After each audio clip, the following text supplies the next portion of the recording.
Hello everyone, welcome back, I'm not sure, we did finish segment 17, right?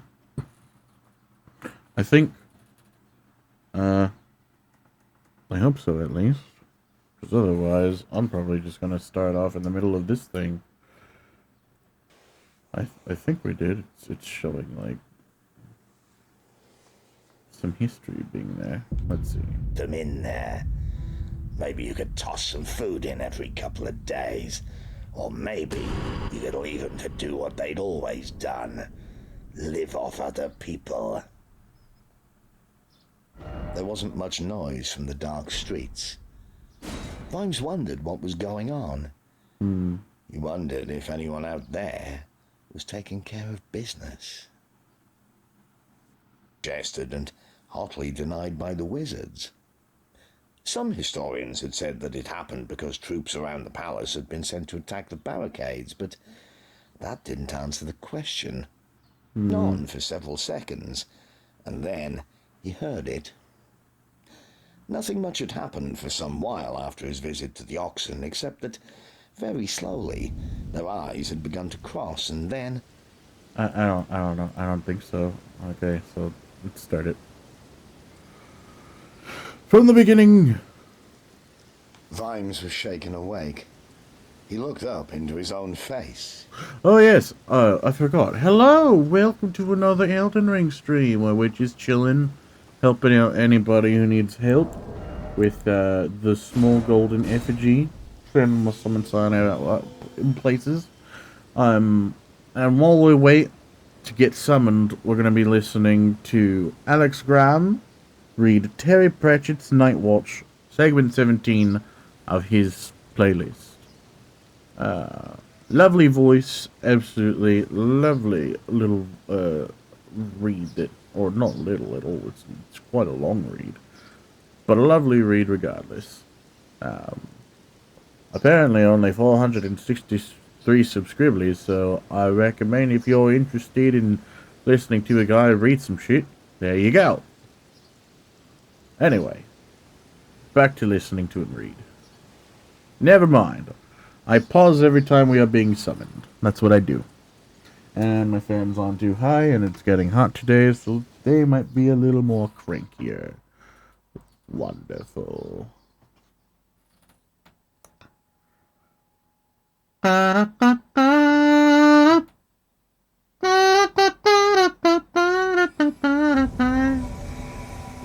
Oh, hello.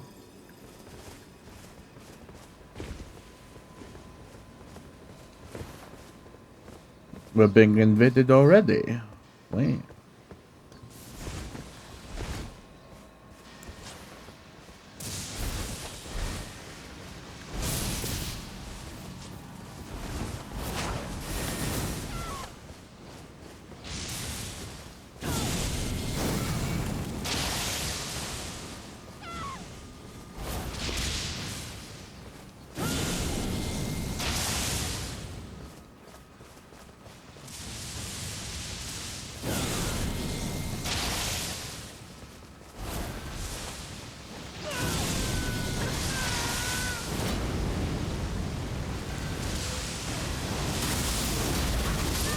Oh, man. Really?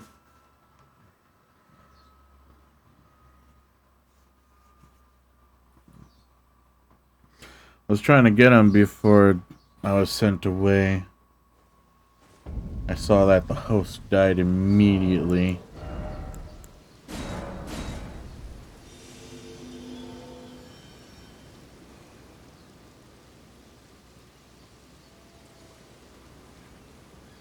Vimes was shaken awake. He looked up into...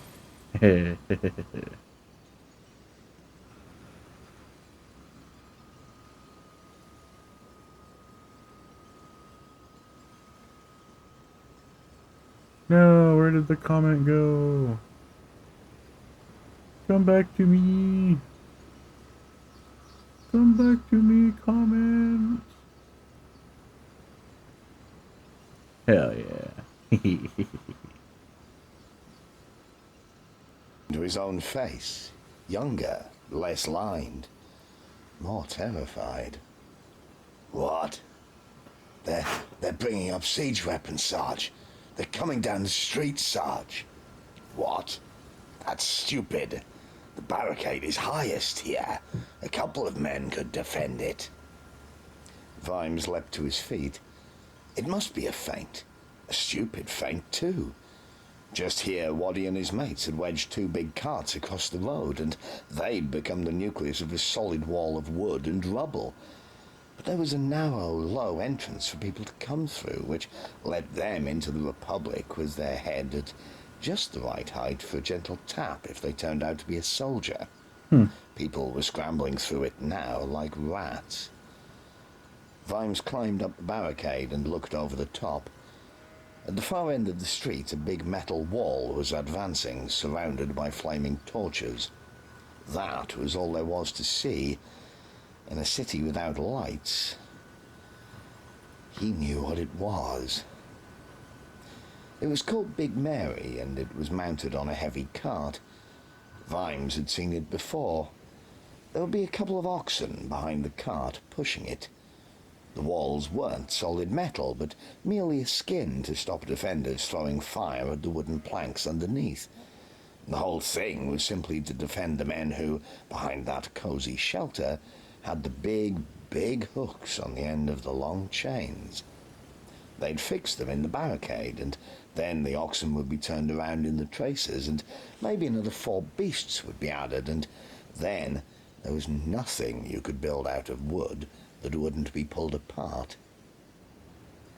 Between the cart and the barricade, struggling to escape from the crush, was a mass of frightened people. "You got any orders, Sarge?" said Fred Colon, pulling himself up alongside Vimes. He looked up the street. "Oh dear," he said. "Yeah, this is when you need a couple of trolls on the force. I reckon detritus could." "Trolls? Bah, I wouldn't work with any trolls. Too thick to take any orders." "You'll find out one day," thought Vimes, but said aloud, "Okay, anyone that can't or shouldn't have a weapon, they need to get back as far as possible, right? Get a message to Dickens. Tell him we're going to need anyone he can spare, but oh, blast it. What had happened before? There'd been a lot of activity against the barricades, but it had been a feint while the cavalry was sneaking around the outside. He didn't remember this.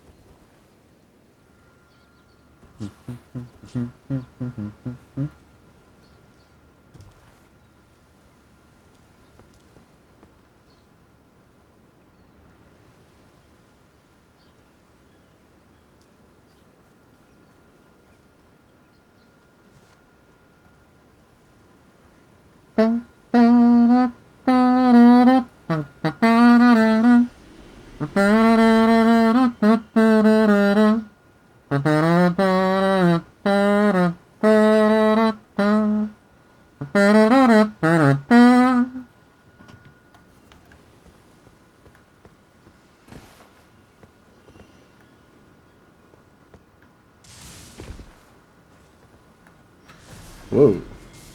Oh, okay.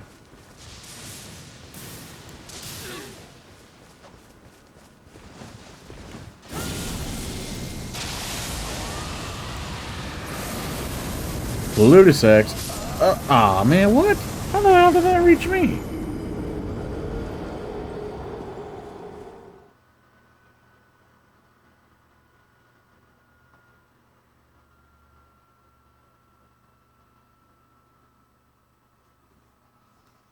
I feel like that should not have hit me.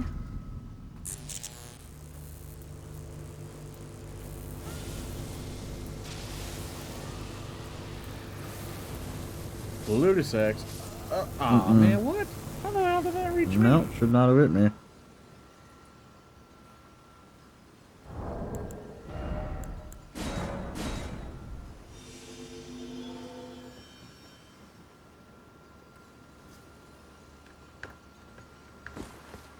The beam didn't touch me. The explosion was behind me. Not on me, I don't think. And even then, why the hell did it one-shot? There's no way Pollutus Sax is straight up a one-shot.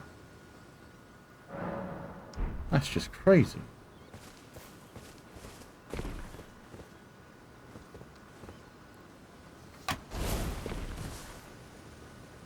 He glanced at the oncoming wagon. At the top of the wobbling wall on the other side, there was a generally narrow ledge for bowmen to stand and fire down at anyone trying to interfere with the demolition men. In the treacherous light of the torches, Vimes thought he saw the features of Karsa. Even at this distance, there was something horribly recognizable about that expression. Swing was dead, and when everyone's running around in confusion, a man who is firm of purpose can push his way up by sheer nerve. After all, Vimes thought, I did. He clambered down the barricade and looked at the men. I want to volunteer. No, not you, Sam. Wiglet, you'll do. Your dad's a carpenter, right? Well, there's a carpenter's shop round the corner. Run and get me a couple of mallets and some wooden wedges or long nails. You know, something spiky. Go, go, go. Wiglet nodded and ran off. And let's see. Yeah, I need 2 pennyworth of fresh ginger. Nancy Ball, nip around the corner to the apothecary, will you? What's that any good for, Sarge? Said Sam. Gingering things up. Vimes removed his helmet and armor and nodded to the gap through which people were streaming. Fred, we'll be going out that way. Think you can push us a path? I'll give it a go, Sarge. Fred squared his shoulders. We're going to stop that thing. They can't move it fast, and with all this noise and confusion, no one will notice a thing. That was quick, Billy. I just grabbed everything, Sarge, panted Wiglet, running up with the small sack. I know what you want to do, Sarge. I did it myself sometimes out of mischief when I was a kid.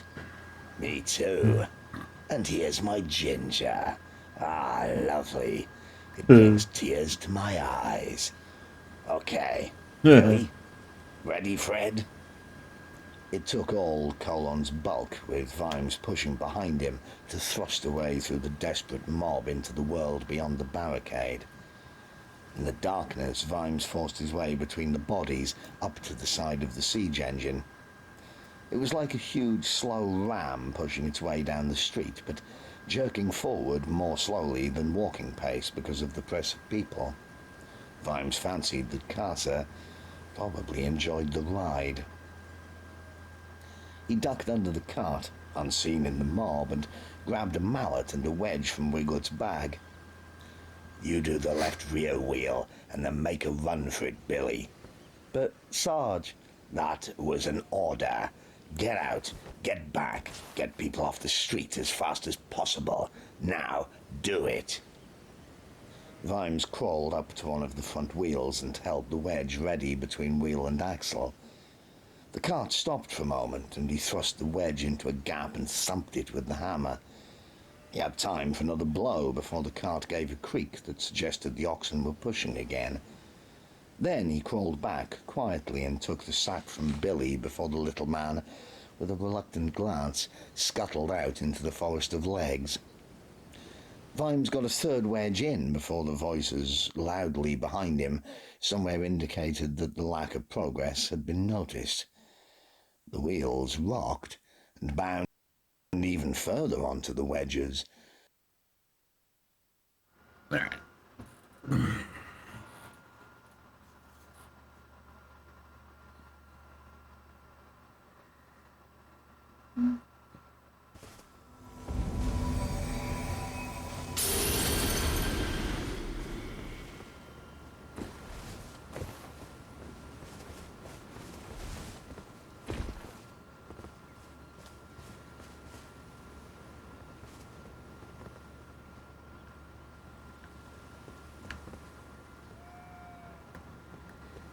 Southeast.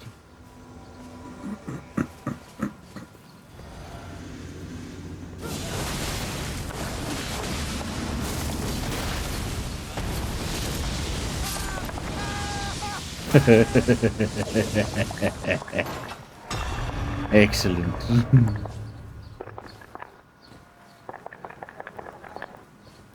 Click, click, click, click, click, click, click, click, click.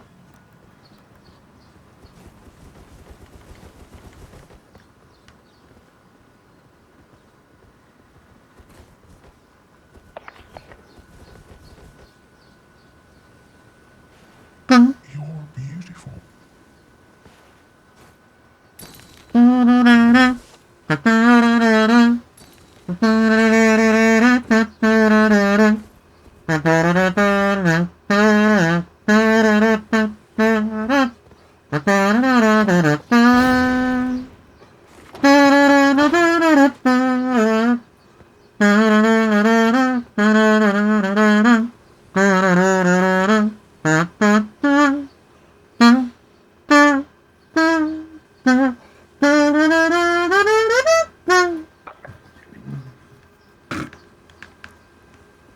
Beautiful. Thank you.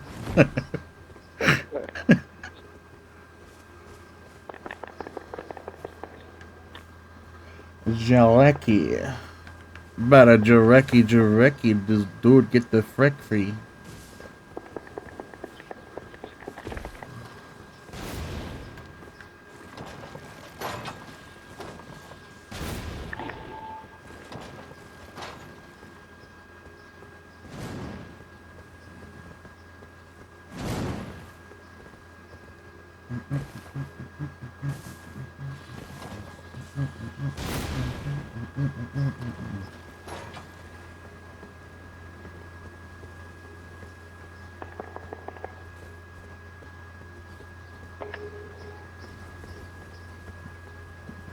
The hell is dude at?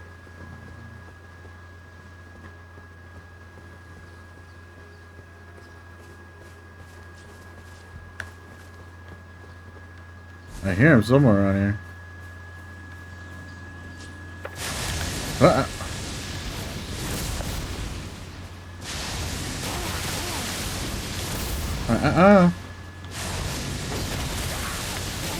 Oh.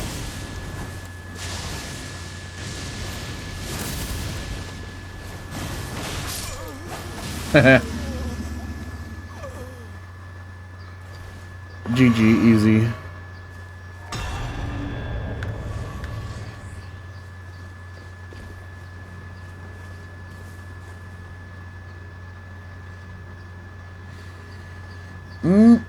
It smells like burning wood.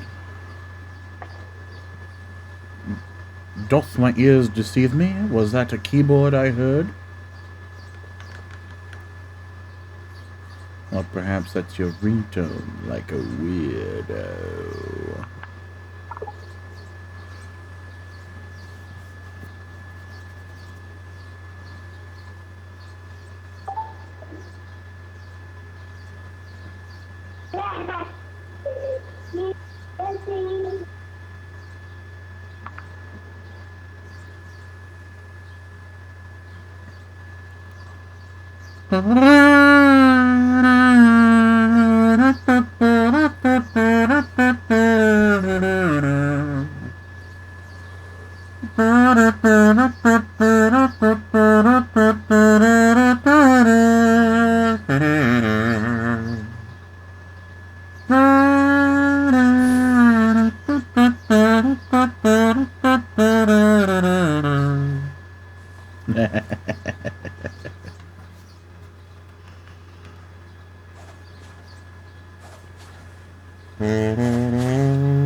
Poor host.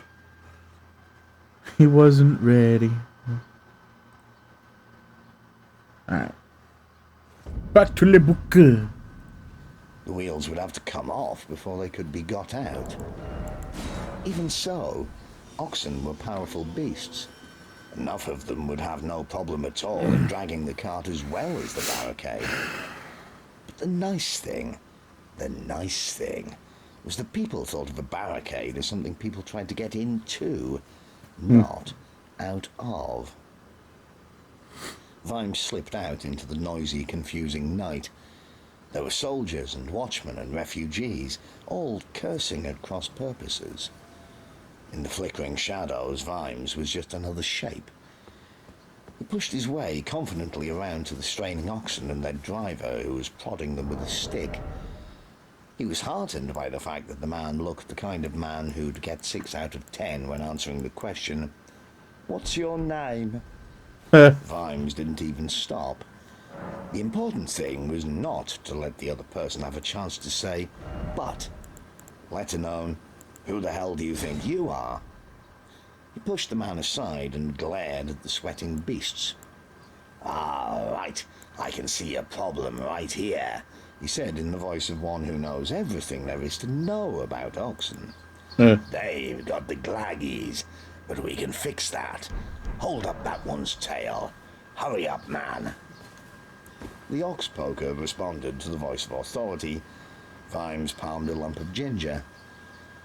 "Here goes," he thought. "At least it's somewhere warm on a cold night." "Okay, now the other one. Right. Okay, now I'll just go and, just go around," said Vimes, hurrying back into the shadows. He shouldered his way through the throng and dived through the tiny hole. "It's all right, Sarge. I spied you coming through Mrs. Rutherford's dining room chairs," said Fred Colon, holding him upright. "Well, you stopped it, Sarge, and no mistake. You really... Oh... Yeah, don't shake hands with me until I've had a wash." He kept an ear cocked for any strange noises on the other side of the barricade. There were none for several seconds, and then he heard it.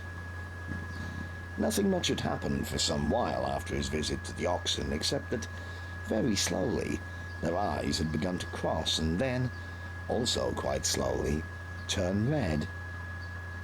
It takes a long time for anything to happen inside the head of an ox, but when it does, it happens extensively. The moo started off low and rose slowly. It was a visceral sound that had rolled across the ancient tundra and told early man that here came dinner or death, and either way, it was pissed off. It was the sound of a big beast that was still too small to restrain all the emotions that were welling up inside it. And it was a duet. Vimes, hauling himself up the barricade, saw people running. Then the whole of Big Mary shuddered. That didn't look too impressive unless you knew that a couple of tons of wood had just jumped sideways. Then there was the sound of splintering. 2 of Big Mary's locked wheels collapsed and she toppled sideways in a mass of flames, splinters, smoke and dust. Vimes counted under his breath, and had only reached 2 when a cartwheel rolled out of the smoke and away down the road. Somehow this always happens. It wasn't over, though. The oxen, tangled in the restraints of the shafts and harness, and now an enraged joint creature that could only get 6 legs out of 8 on the ground, headed erratically but with surprising speed in the opposite direction. The other oxen, which had been waiting for the big pull, watched them approach. They were already spooked by the crash, and now they caught the stink of terror and fury and began a slow stampede away from it and towards, as it turned out, the waiting bowmen behind them who, in turn, tried to run into the cavalry. The horses were not inclined to be well behaved towards our men in any case, and were also in a state of some apprehension.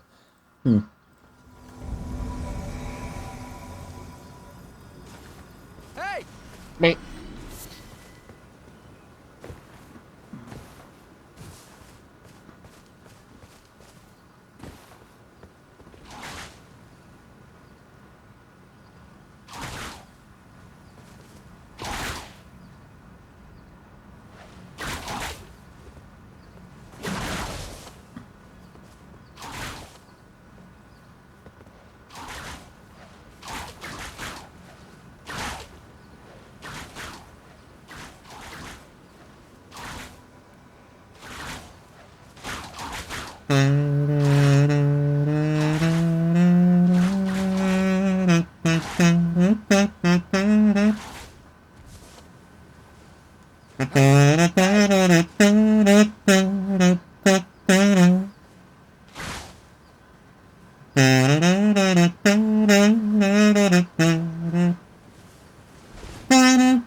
I don't think we should be following him.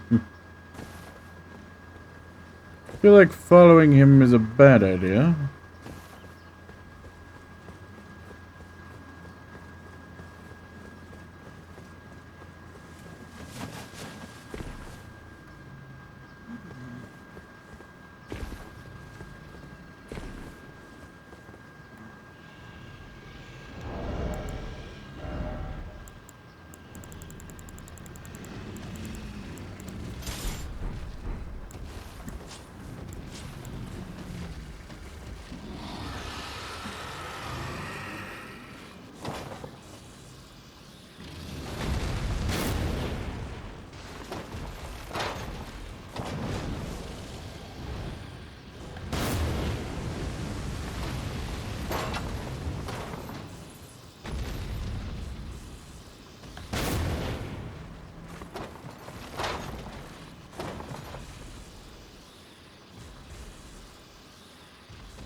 Oh, did he kill him?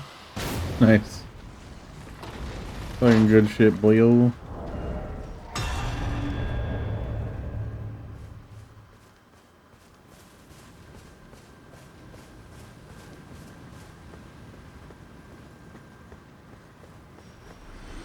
Are we fighting that thing? Seems like a bad idea.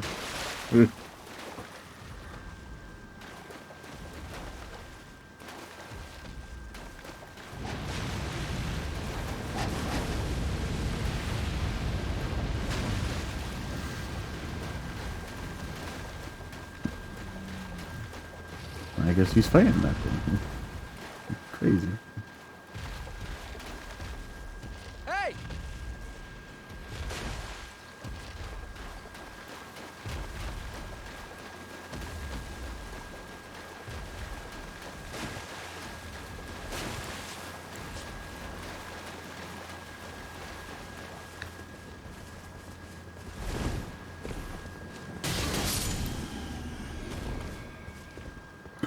Hug you, oh hug you.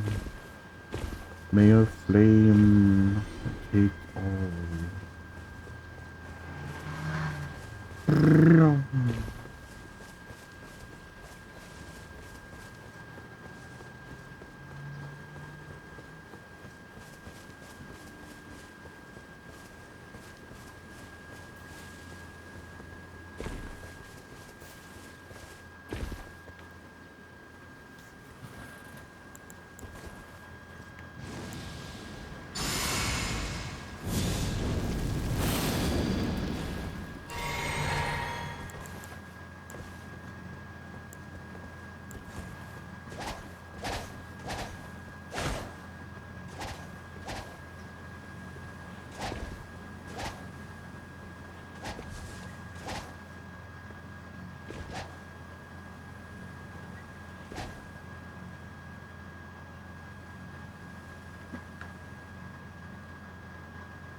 Ooh, and he's gone. Rip.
Whoa. Rip.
Ooh.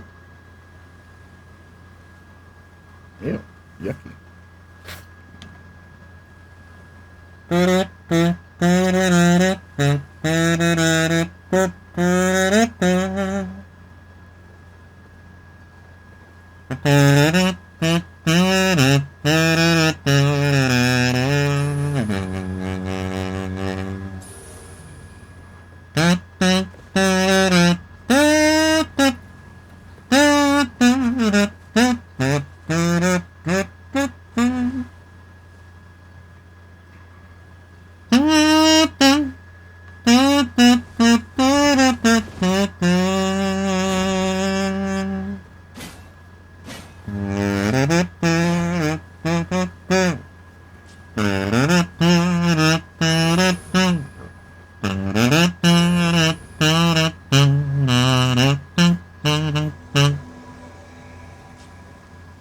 Hey!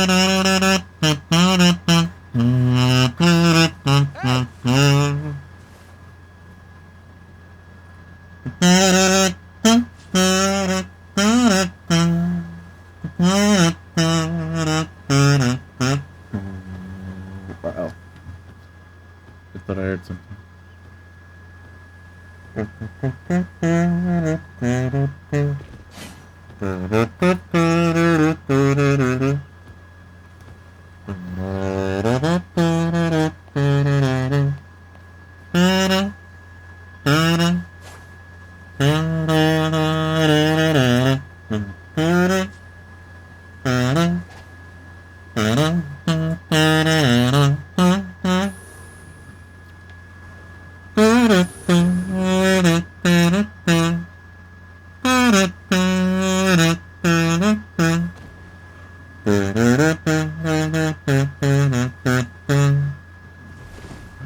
A rotten lord, you say?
Where be this rotten lord they speak of?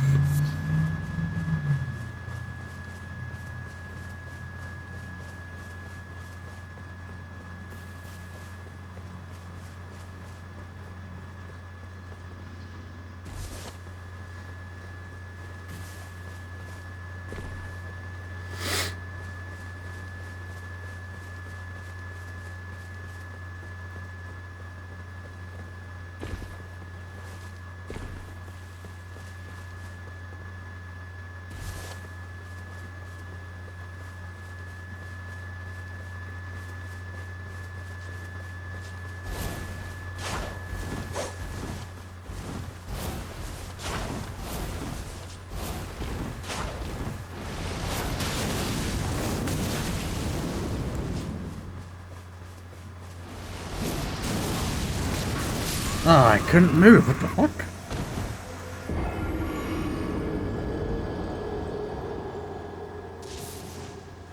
Why the hell could I not move?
They relieved this by kicking the hell out of anyone close.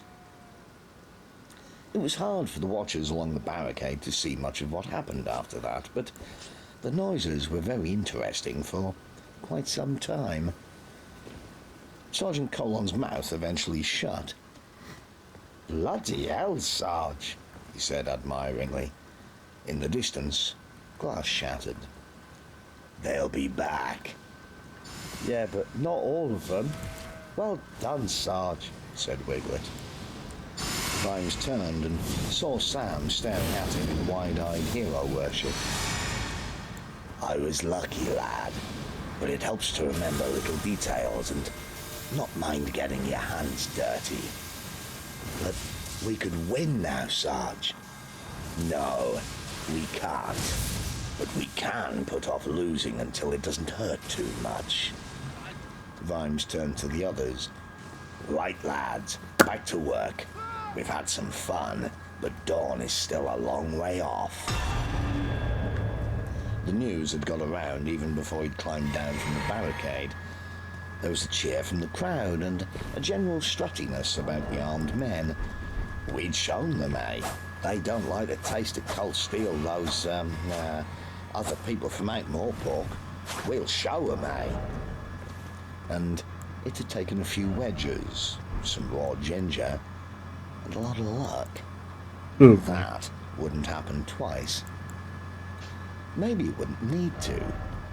He remembered hearing about the assassination. It was all very mysterious. Winder had been killed in a room full of people, and no one saw a thing. Magic had been suggested and hotly denied by the wizards. Some historians had said that it happened because troops around the palace had been sent to attack the barricades, but that didn't answer the question. Anyone who could stab a man to death in a brightly lit room full of people surely wouldn't find some guards in the darkness any kind of obstacle. Of course, with Snapcase as new patrician, no one had tried very hard to establish the facts in any case. People said things like, "Well, quite possibly we shall never know the truth," which meant, in Vimes' personal lexicon, "I know or think I know what the truth is and hope like hell it doesn't come out, because things are all smoothed over now. Supposing we don't lose," he thought. Keel hadn't killed Big Mary. She hadn't been used in the other present. Soldiers hadn't been stupid enough to try it. That sort of thing was okay to deal with little local affairs manned by civilians, but it was a joke if you put it up against stout defenses manned by professionals. Now she was a wreck. The attackers would have to think up a new plan in a hurry, and time was moving on. Supposing we don't lose. All we have to do is hold out. The people at the top have very short memories. Winder's mysteriously dead, long live Lord Snapcase, and suddenly all the rebels become glorious freedom fighters, and there's 7 unfilled graves in the cemetery. Would I be able to go back then? Suppose Madam was right and I get offered the post of commander, not as a bribe, but because I've earned it. That would change history. He took out the cigar case and stared hard at the inscription. Let's see, he thought. If I never met Sybil, we wouldn't get married, and therefore she wouldn't buy me this, and so I couldn't be looking at it. He stared hard at the curly engraving, almost willing it to disappear. It didn't. On the other hand, that old monk had said that whatever happens, stays happened, and now I have a mental picture of Sybil and Carrot and Detritus and all the rest of them, frozen in a moment that's never going to have a next moment. He wanted to go home. He wanted it so much that he trembled at the thought. But If the price of that was selling good men to the night, if the price was filling those graves, if the price was not fighting with every trick he knew, then it was too high. It wasn't a decision that he was making. He knew it was happening far below the areas of the brain that made decisions. It was something built in. There was no universe anywhere where a Sam Vimes would give in on this, because if he did, he wouldn't be Sam Vimes anymore. The writing stayed on the silver, but it was blurred now because of the tears welling up. They were tears of anger, mostly at himself. There was not a thing he could do. He hadn't bought a ticket, and he hadn't wanted to come, and now he was on the ride and couldn't get off until the end. What else had the monks said? History finds a way. Well, it's gonna have to come up with something good, because now it's up against Sam Vimes. He glanced up and saw young Sam watching him. You okay, Sarge? Fine, fine. Only, you've been sitting there for 20 minutes looking at your cigars. Vimes coughed and tucked the case away and pulled himself together. Half the pleasure is in the anticipation. The night wore on. News came through from barricades at bridges and gates. There were forays, more to test the defenders' strength of will than make a serious dent in the defences, and there were even more deserters. One reason for the desertion rate was that those people of a practical turn of mind were working out the subtle economics. The Republic of Treacle Mine Road lacked all the big, important buildings in the city, the ones that traditional rebels were supposed to take. It had no government offices, no banks, and very few temples. It was almost completely bereft of important civic architecture. All it had was the unimportant stuff. It had the entire slaughterhouse district, and the butter market, and the cheese market. It had the tobacco factors, and the candle makers, and most of the fruit and vegetable warehouses, and the grain and the flour stores. This meant that while the Republicans were being starved of important things like government, banking services, salvation, they were self-sufficient in terms of humdrum everyday things like food and drink. People are content to wait a long time for salvation, but prefer dinner to turn up inside the hour. A present from the lads down at the Shambles, Sarge, said Dickens, arriving with a wagon. They said it'd only spoil otherwise. Is it okay for me to dish 'em out to the field kitchens? What have you got? Sticks, mostly, said the old sergeant, grinning. But I liberated a sack of onions in the name of the revolution. He saw Vimes' expression change. Oh no, Sarge, the man gave them to me, see. They need eating, he said. What did I tell you? Every meal will be a feast in the People's Republic, said Vimes sarcastically to Shue. Reg was still hanging on to his... If you say so. Alright, I'll be right back. I gotta check on something.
Alright, I'm back. Food is done. Let's get back to listening. His clipboard. People like Reg tended to. If you could just take it along to the official warehouse, Sergeant. What warehouse? Reg sighed. All food must go into the common warehouse and be distributed by my officials according to... Mr. Shue, there's a cart with 500 chickens coming up behind me, and there's another full of eggs. There's nowhere to send them, see? The butchers have filled up the ice houses and smoke rooms, and the only place we can store this grub is in our guts. I ain't particularly bothered about your officials. On behalf of the Republic, I order you, Reg began, and Vimes put a hand on his shoulder. Off you go, Sergeant, he said, nodding to Dickens. A word in your ear, Reg. Is this a military coup? Said Reg uncertainly, holding his clipboard. No, it's just that we're under siege here, Reg. This is not the time. Let Sergeant Dickens sort it out. He's a fair man. He just doesn't like clipboards. But supposing people get left out, there's enough for everyone to eat themselves sick, Reg. Red Shoe looked uncertain and disappointed, as though this prospect was less pleasing than carefully rationed scarcity. But I'll tell you what, if this goes on, the city will see to it the deliveries come in by other gates. We'll be hungry then. That's when we'll need your organizational skills. You mean we'll be in a famine situation? Said Reg, the light of hope in his eyes. If we aren't, Reg, I'm sure you could organize one, said Vimes. Oh boy. And then realized he'd gone just a bit too far.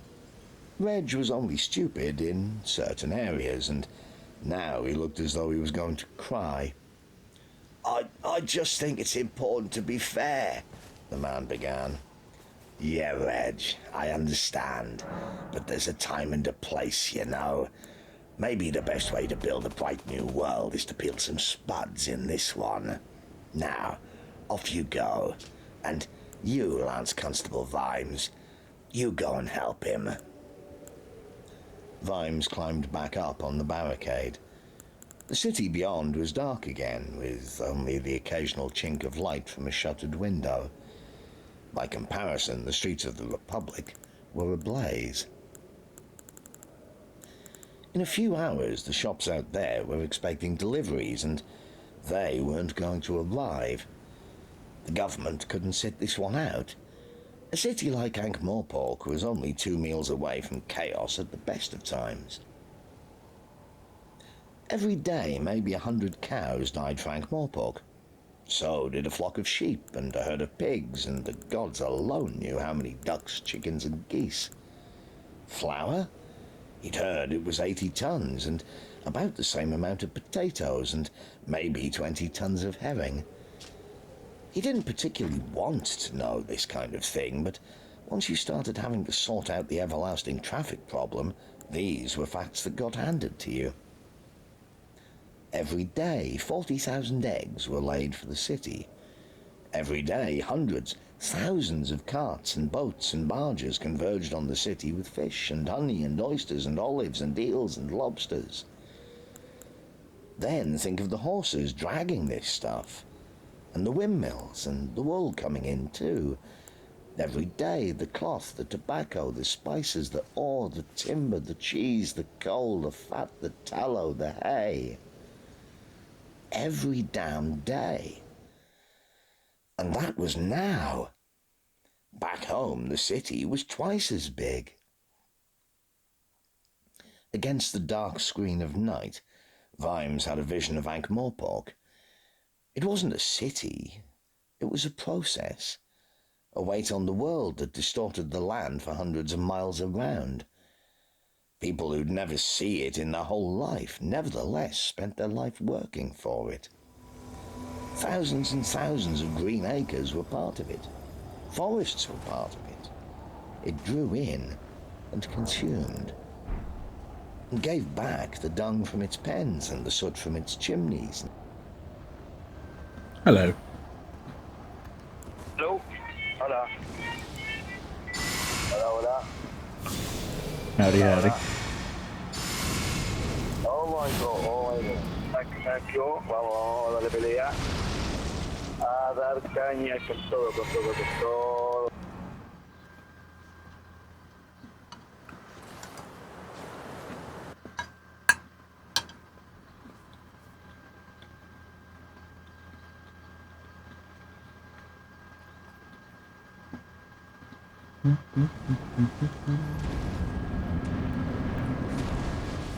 Come on, come on.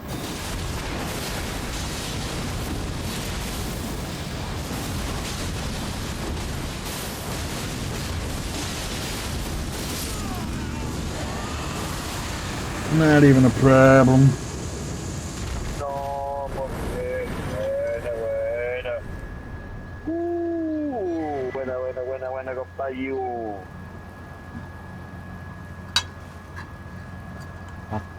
Vamos a la otra, vamos.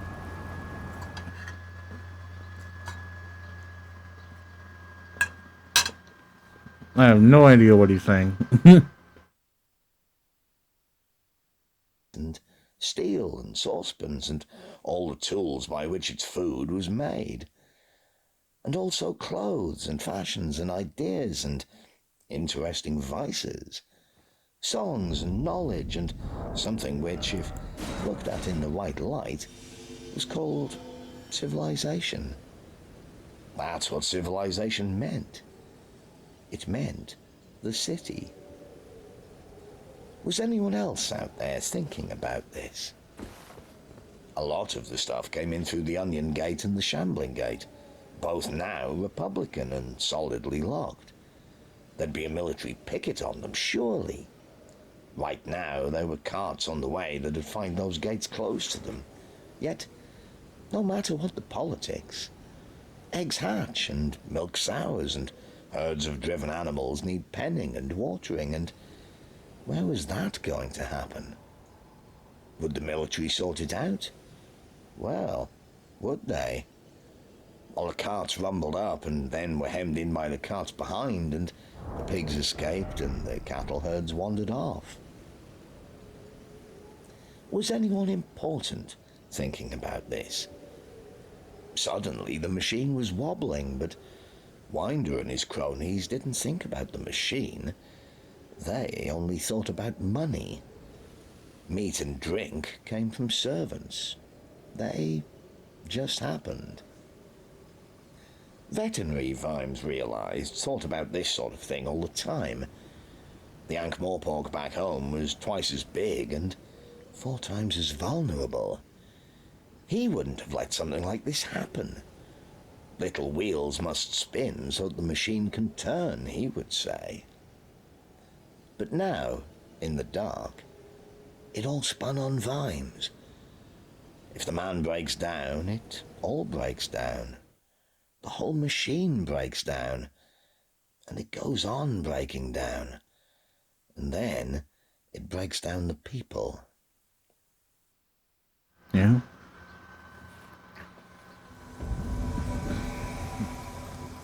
Holy shit, we got fucking Thanos over here. Dude, got the fucking facial features all proportional and everything. It's just straight up Thanos. This dude's gonna fucking snap people away.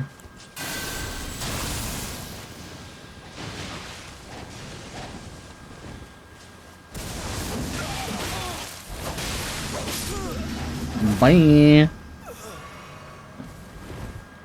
Fucking Thanos and Odin, 2 gods among men. Epic.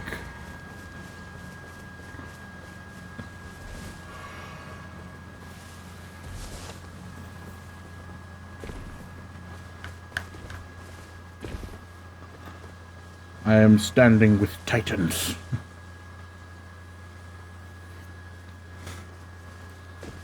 Behind him he heard a relief squad marching down Hero Street. They rise, knees up, knees up, knees up. They rise, knees up high. All the little angels. For a moment, Vimes wondered looking out through a gap in the furniture, if there wasn't something in Fred's idea about moving the barricades on and on, like a sort of sieve, street by street. You could let through the decent people and push the bastards, the rich bullies, the wheelers and dealers in people's fates, the leechers, the hangers-on, the brown-nosers, the courtiers and smarmy plump devils. All those people who didn't know or care about the machine but stole its grease. Push them into a smaller and smaller compass and then leave them in there. Maybe you could toss some food in every couple of days. Or maybe you could leave them to do what they'd always done. Live off other people. There wasn't much noise from the dark streets. Vimes wondered what was going on. He wondered if anyone out there was taking care of business.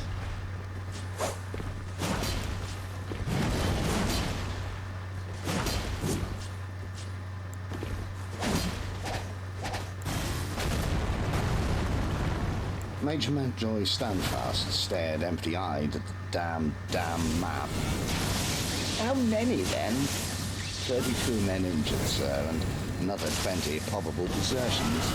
And Big Mary is firewood, of course. Oh, gods! You want to get the rest, sir?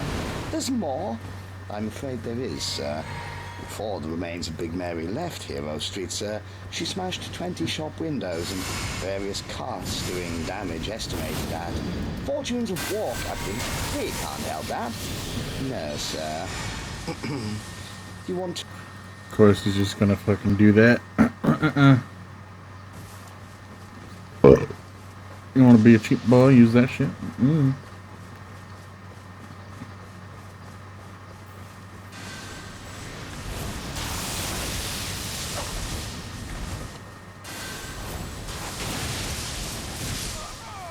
Nice.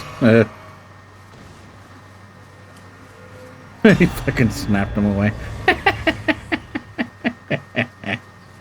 Excellent.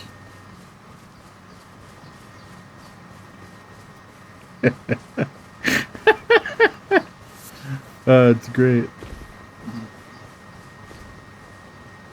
Can't even be mad.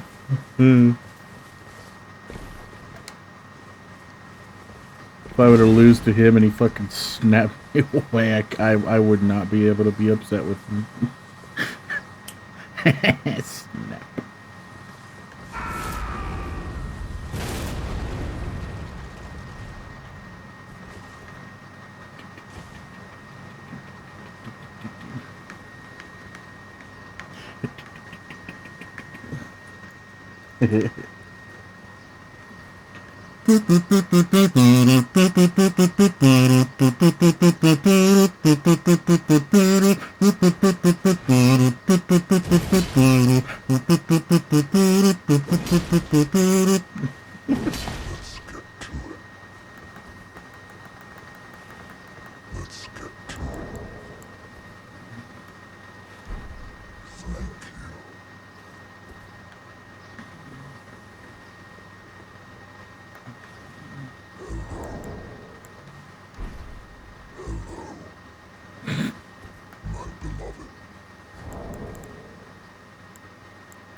Whoa, calm down there, buddy.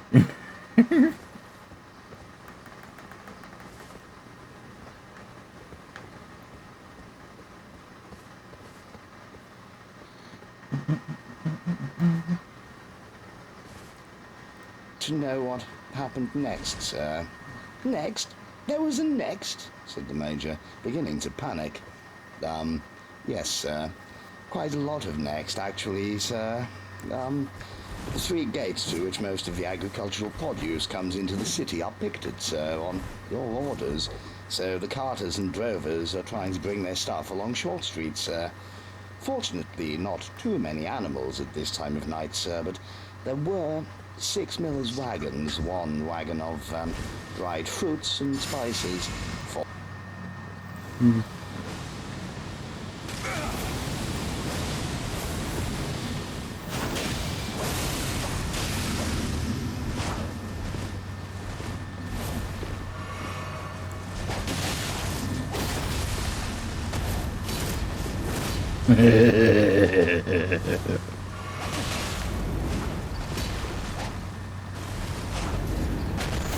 Uh-oh. I passed the vigor check, baby.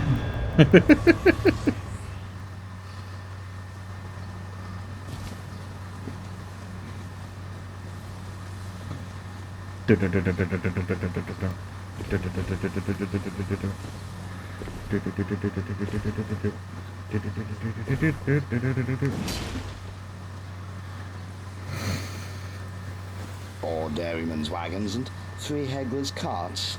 All wrecked, sir. Those oxen really were very feisty, sir. Hegler's? What the hell are Hegler's? Said the Major, bewildered. Egg marketeers, sir. They travel around the farms, pick up the eggs. Yes, all right. And what are we supposed to do? We could make an enormous cake, sir.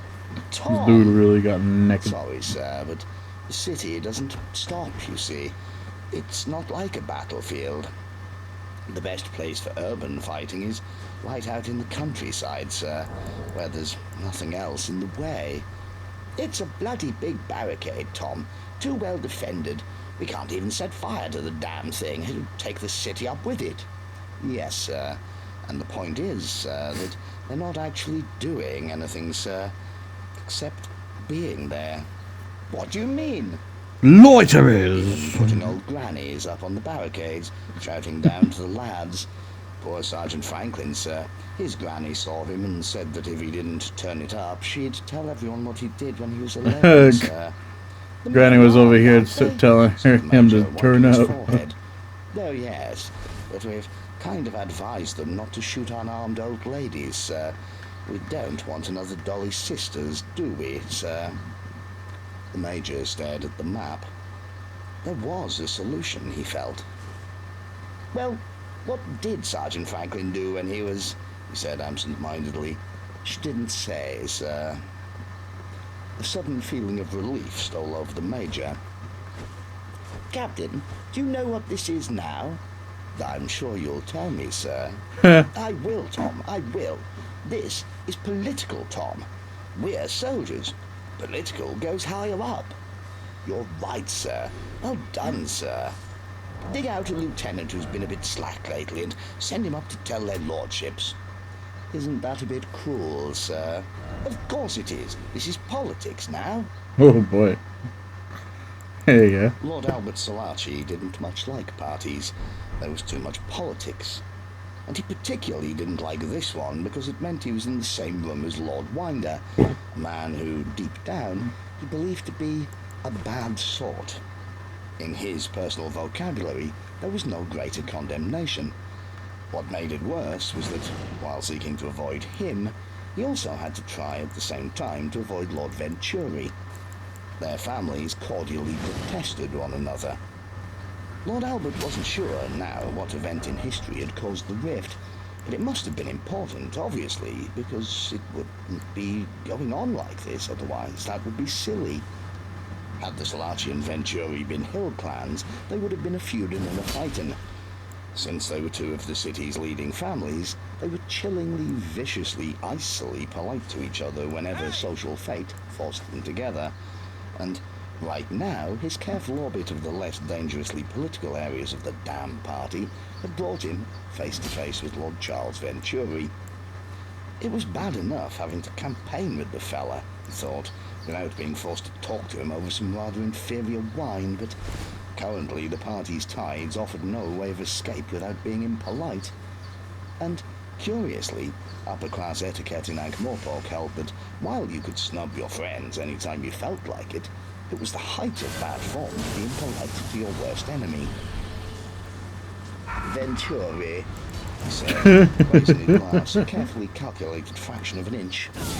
Salaci, said Lord Venturi, doing the same thing. Turned to their world. Is a party. Indeed. I see you are standing upright. Indeed. So you, I see. Indeed. Indeed. On that subject, I notice many others are doing the same thing. Which is not to say that the horizontal position does not have its merits when it comes to, for example, sleeping. Quite so. Obviously, that should not be done here. Oh, indeed, indeed. The Slouchy and the Venturi made a point on occasions like this to talk only about things on which there was no possibility of disagreement. Oh Given the my. history of the two families, this has become a very small number of things.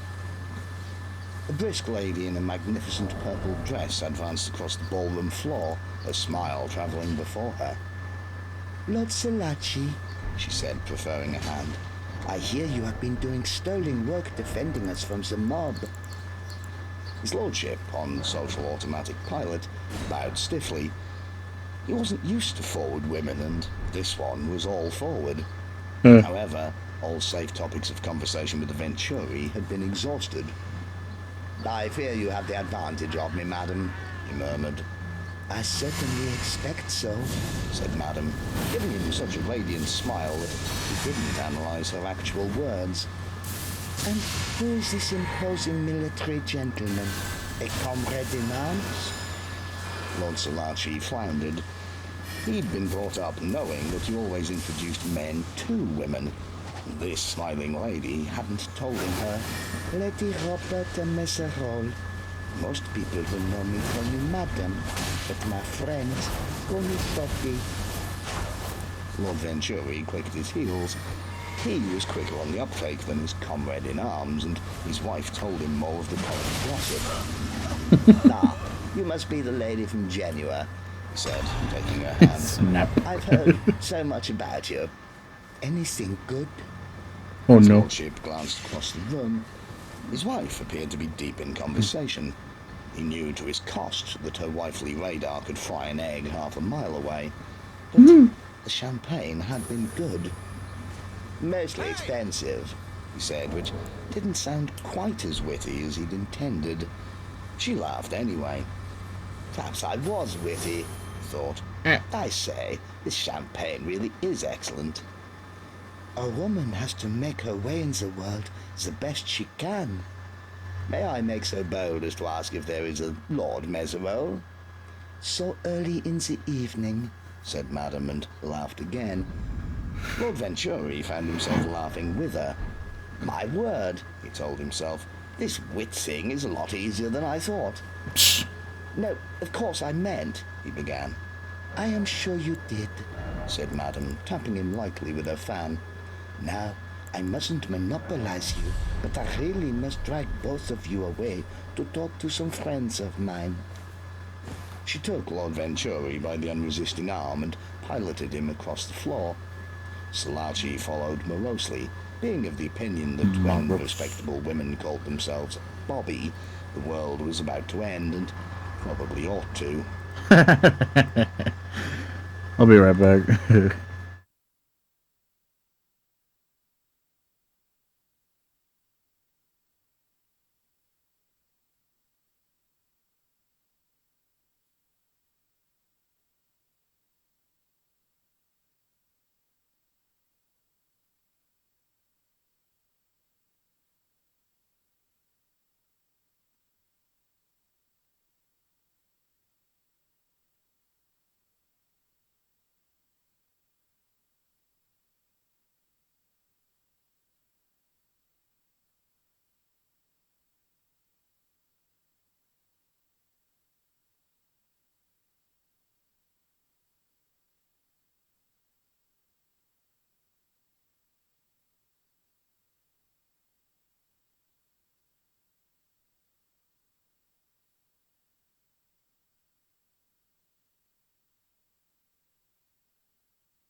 Hello, I'm back.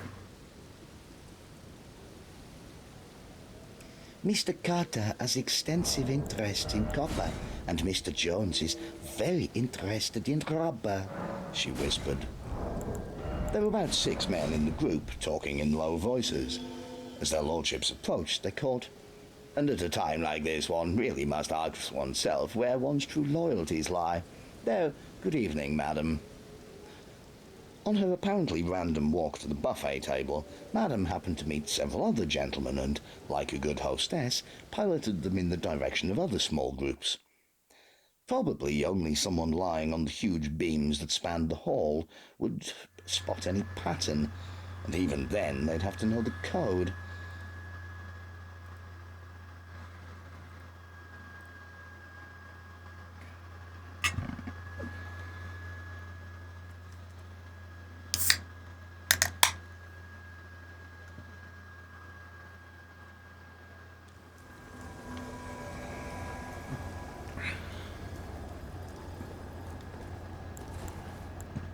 Howdy.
Oh, did he die?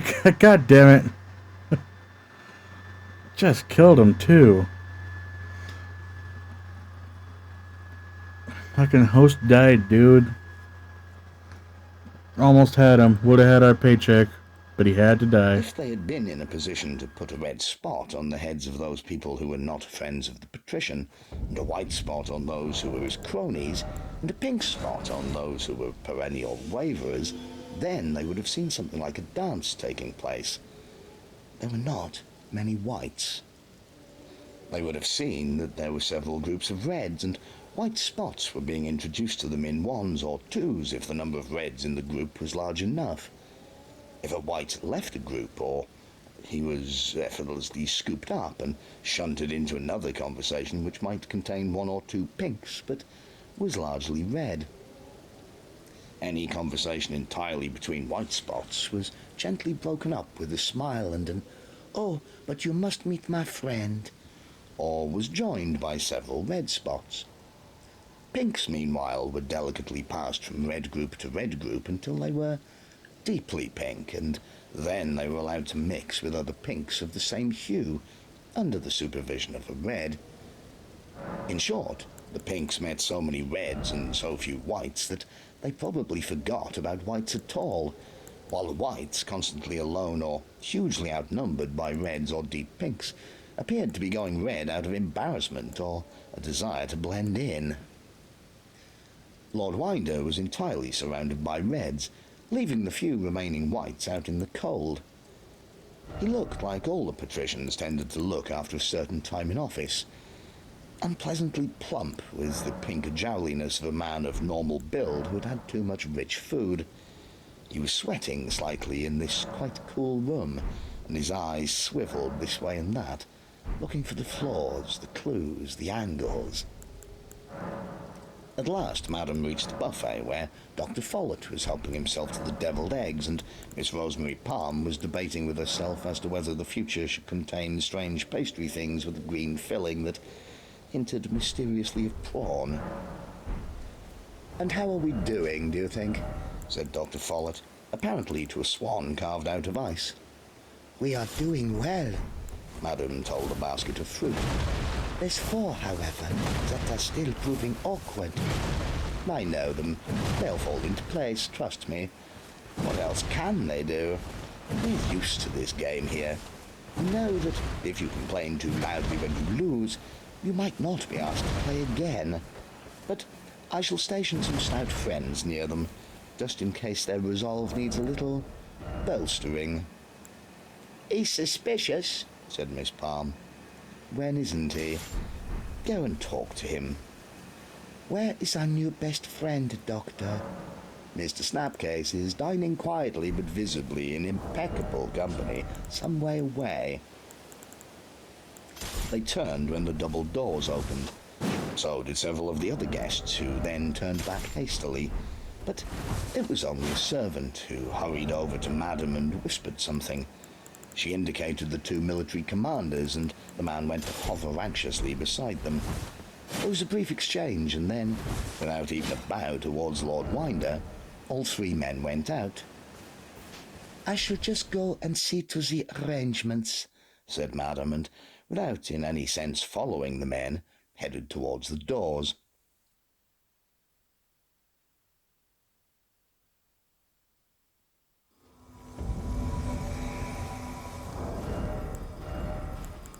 Let's get to it.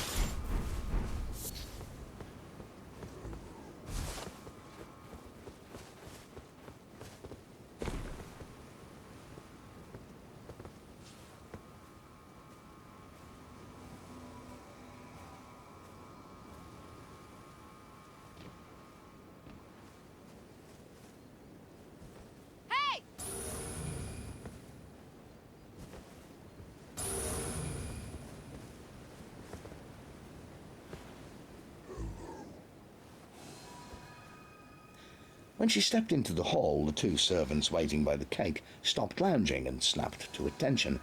The guard who was patrolling the corridor gave her a quick glance of interrogation. "Now, madam," said one of the servants. "What? Oh, no, just wait." She glided over to where the commanders were in animated conversation with a couple of junior officers and took Lord Ventura.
His arm.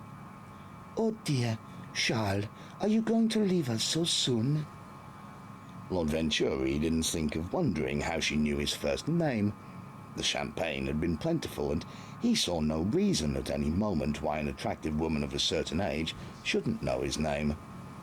There are just a few pockets of resistance left. Nothing to concern you, madam." "Bloody big pocket," murmured Lord Salaci into his moustache. "And they destroyed Big Mary, sir," said the luckless messenger. "And they... Major Mountjoy Standfast can't outthink a bunch of Gormless watchmen and civilians and some veterans with garden forks," said Lord Venturi, who had no idea of how much damage a garden fork could do if hurled straight down from an elevation of 20 feet.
That's just it, sir. They're veterans and they know all. And the civilians, unarmed civilians. The messenger, who was a sub-lieutenant and very nervous, couldn't find the right words to explain that unarmed civilians was stretching a point when it was a 200-pound slaughterhouse man with a long hook in one hand and a flensing knife in the other. Young men who joined up for the uniform and a bed all to themselves didn't expect that kind of treatment. Permission to speak freely, sir. Very well. The men haven't got the heart for it, sir. They'd kill a Clatchin in a wink, sir, but, well, some of the old soldiers are from the regiment, sir, and they're shouting down all kinds of stuff. A lot of the men come from down there, and it's not good for them. And what some of the old ladies shout, sir, well, I've never heard such language. Dolly's sisters was bad enough, sir, but this is a bit too much. Sorry, sir. Their lordships looked out of the window. There was half a regiment in the palace grounds, men who'd had nothing to do for several days but stand guard. Some backbone and a quick thrust. That's what's needed by Io. Lance the Boyle. This is not a cavalry action, Venturi, and I'll take those men. Fresh blood. Salachi, we do have orders. We have all kinds of orders, but we know where the enemy is, don't we? Aren't there enough guards here? How many guards does one fool need? We can't just... But Madam said, I am sure Charles will see that no harm comes to his lordship, and took his arm. He does have his sword, after all. A few minutes later, Madam glanced out of the window and saw that the troops were quietly moving out. She also noticed, after watching for some time, that the guard patrolling in the hall seemed to have vanished. There were rules. When you had a guild of assassins, there had to be rules which everyone knew and which were never, ever broken. Sometimes, admittedly, for a given value of never. An assassin, a real assassin, had to look like one. White clothes, hood, boots and all. If they could wear any clothes, any disguise, then what could anyone do but spend all day sitting in a small room with a loaded crossbow pointed at the door? And they couldn't kill a man incapable of defending himself. Although a man worth more than Ankh-Morpork $10,000 a year was considered automatically capable of defending himself, or at least of employing people to do it for him. And they had to give the target a chance. But there was no helping some people. It was regrettable how many rulers of the city had been inhumed by the men in black because they didn't recognize a chance when they saw it, didn't know when they'd gone too far, didn't care that they'd made too many enemies, didn't read the signs, didn't know when to walk away after embezzling a moderate but acceptable amount of cash. They didn't realize it when the machine had stopped, when the world was ripe for change, when it was time, in fact, to spend more time with their family in case they ended up spending it with their ancestors. Of course, the guild didn't inhume their rulers on their own behalf. There was a rule about that, too. They were simply there when needed. There was a tradition once, far back in the past, called the King of the Bean. A special dish was served to all the men of the clan on a certain day of the year. It contained one small hard-baked bean, and whoever got the bean was, possibly after some dental attention, hailed as king. It was quite an inexpensive system, and it worked well, probably because the clever little bald men who actually ran things and paid some attention to possible candidates were experts at palming a bean into the right bowl. And while the crops ripened and the tribe thrived and the land was fertile, the king thrived too. But when, in the fullness of time, crops failed and the ice came back and animals were inexplicably barren, the clever little bald men sharpened their long knives, which were mostly used for cutting mistletoe. And on the due night, one of them went into his cave and carefully baked one small bean. Of course, that was before people were civilized. These days, no one had to eat beans. People were still working on the barricade. It had become a sort of general hobby. A kind of group home improvement. Fire buckets, some full of water, some of sand, had turned up. In places, the barricade was more impregnable than the city walls, considering how often the latter had been pillaged for stone. There were occasional drum beats down in the city and the sound of troop movements. "Sergeant." Vimes looked down. A face had appeared at the top of the ladder leading down to the street. "Who is it? Oh, yes, send her through. Ah, Miss Batty, I didn't know you were with us." "I didn't intend to be, but suddenly there was this big wall." She climbed all the way up. She was holding a small bucket. "Dr. Lorne presents his compliments and says how come you haven't beaten up anyone yet," she said, putting it down. "He says he's got 3 tables scrubbed, 2 buckets of tar on the boil, 6 ladies rolling bandages, and all he's had to deal with so far is a nosebleed. You've let him down, he says." "Tell him, ha ha ha." "I brought you up some breakfast," said Sandra, and Vimes realised that down below, doing their not very best to remain unseen, were some of the lads. They were sniggering. "Mushrooms," he said. "No, I was told to tell you that since it's tomorrow, you're going to get everything that you wished for." For a moment, Vimes tensed, not certain where the world was taking him. "An hard-boiled egg, but Sam Vimes said you'd probably like the yolk runny and some toast cut up into soldiers." "Just like he does. Good guess, that man." Vimes tossed the egg up into the air, expecting to catch it when it came down. Instead, there was a noise like scissors closing, and the air rained runny yolk and bits of shell. Then, it rained arrows. The noise level of the conversation had gone up. Madam moved in on the group around Lord Winder. Magically, within 10 seconds, they were left alone as all the other people in the group saw people across the room that they really had to talk to. "Who are you?" said Winder, his eyes surveying her with that care a man takes when he fears that a woman is carrying concealed weaponry. "Madame Roberta Meserole, my lord." "The one from Genua?" Winder snorted, which was his attempt at a snigger. "I've heard stories about Genua." "I could probably tell you a few more, my lord, but right now it is time for the cake." "Yeah. Did you know we got another assassin tonight? They keep trying, you know. 11 years and still they try, but I get 'em every time, sneak about though they may." "Well done, my lord," said Madam. It did help that he was an unpleasant person, ugly clear to the bone. In some ways it made things easier. She turned and clapped her hands. Surprisingly, this small noise caused a sudden cessation in the chatter. The double doors at the end of the hall opened and 2 trumpeters appeared. They took up positions on either side of the door. "Stop them!" Winder yelled and ducked. His 2 guards ran down the hall and grabbed the trumpets from the frightened men. They handled them with extreme care, as if expecting them to explode or issue a strange gas. "Poison darts," said Winder in a satisfied voice. "Can't be too careful, madam. In this job you learn to watch every shadow. All right, let 'em play, but no trumpets. I hate tubes pointed at me."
There was some bewildered conversation at the other end of the hall, and then the bereft trumpeters stood back and whistled as best they could. Lord Winder laughed as the cake was pushed in. It was in tiers, about man-height, and heavily iced. Lovely. I do like some entertainment at a party. And I cut it, do I? He took a few steps back and nodded at the bodyguards. Off you go, boys. Swords stabbed into the top tier several times. The guards looked at Winder and shook their heads. There's such a thing as dwarves, you know. They stabbed at the second layer, again meeting no more resistance than can be offered by dried fruit and suet and a crusted marzipan with sugar frosting. We could be kneeling down, said Winder. The audience watched, their smiles frozen. When it became clear that the cake was solid and unoccupied, the food taster was sent for. Most of the guests recognized him. His name was Spy Mold. He was said to have eaten so much poison in his time that he was proof against anything, and that he ate a toad every day to keep in condition. It was also rumoured that he could turn silver black by breathing on it. He selected a piece of cake and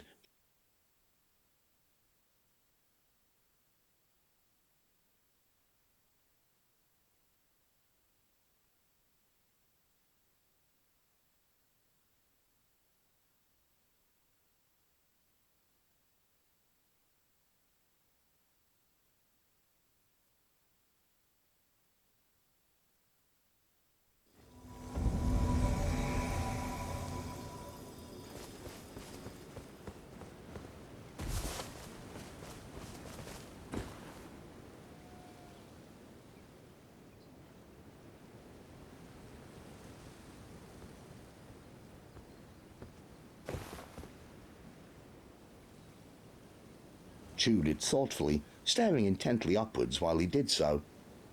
he said after a while. Well? Sorry, my lord. Nothing. I thought there was a touch of cyanide there, but no luck. It's just the almonds. No poison at all? You mean it's edible? Well, yes. It'd be all the better for some toad, of course, but that's just one man's opinion. Perhaps the servants can serve it now, my lord. Don't trust servants serving food. Sneaking about could slip something in. Do you mind if I do it then, my lord? Yeah, all right, said Winder, watching the cake carefully. I'll have the 9th piece you cut. But in fact he snatched the 5th piece triumphantly, as if saving something precious from the wreckage. The cake was disassembled.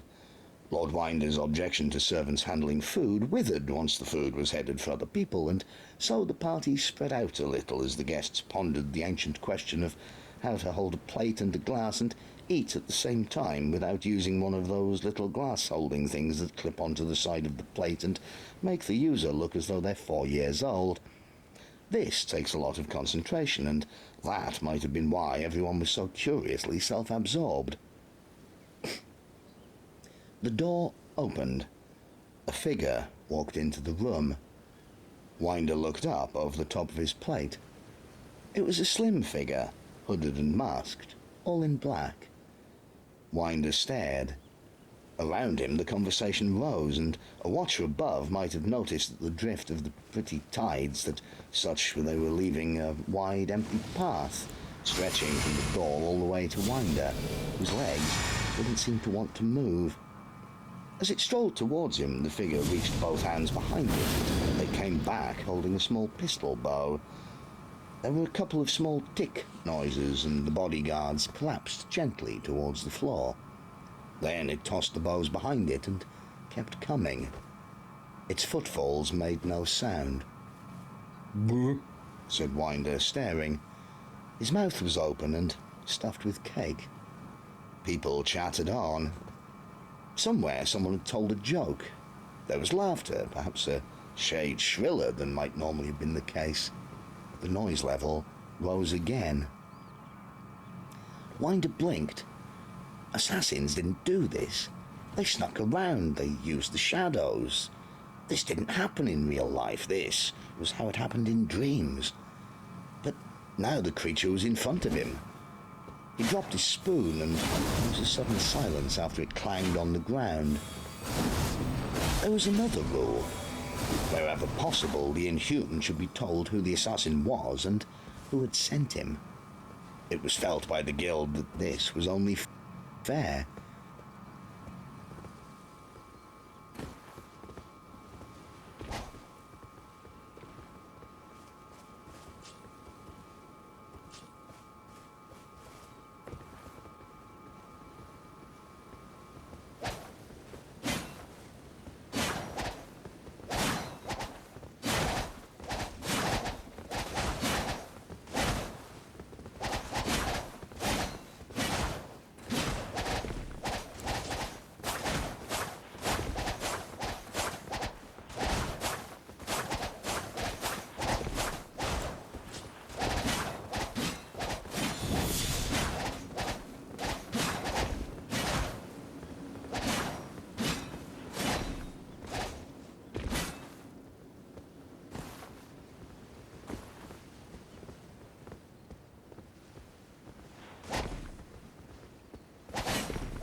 Winder didn't know this, and it wasn't widely advertised, but nevertheless, in the midst of terror, eyes wide, he asked the right questions. Who sent you? I come from the city, said the figure, drawing a thin, silvery sword. Who are you? Think of me as your future. The figure drew the sword back, but it was too late. Terror's own more subtle knife had done its work. Winder's face was crimson, his eyes were staring at nothing, and coming up from the throat, through the crumbs of cake, was a sound that merged a creak and a sigh. The dark figure lowered its sword, watched for a moment in the echoing silence, and then said, "Boo." It reached out one gloved hand and gave the petition a push.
Winder went over backwards, his plate dropping from his hand and shattering on the tiles. The assassin held his bloodless sword at arm's length and let it drop on the floor beside the corpse. Then he turned and walked slowly back across the marble floor. He shut the double doors behind him. The echoes died away. Madam counted slowly to 10 before she screamed. That seemed long enough. Lord Winder got to his feet and looked up at the black-clad figure. Another one? Where did you creep in from? I do not creep. Winder's mind felt even fuzzier than it had done over the past few years, but he was certain about cake. He'd been eating cake, and now there wasn't any. Through the mist, he saw it, apparently close, but when he tried to reach it, a long way away. A certain realization dawned on him. Oh, He said. yes, Said Death. not even time to finish my cake.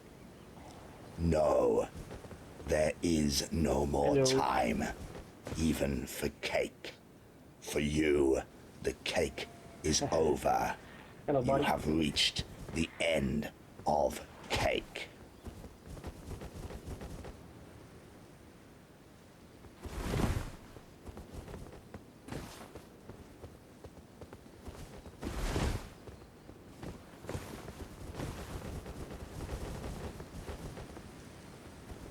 People are invading a lot lately, eh? People are invading a lot lately, eh?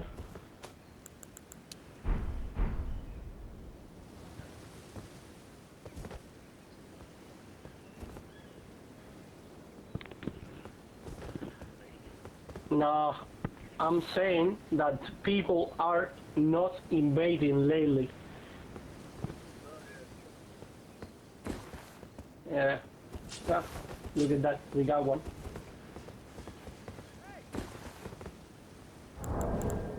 Hey! Rivers of Blood spammer.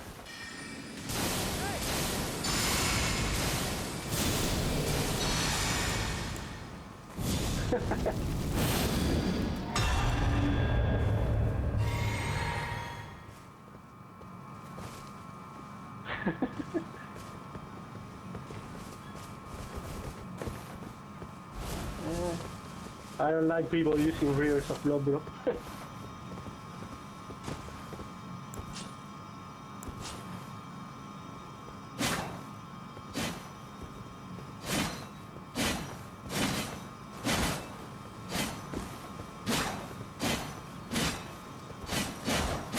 I got this, I got this one. This one's a very mean. Scarlet Rob plus Bleed.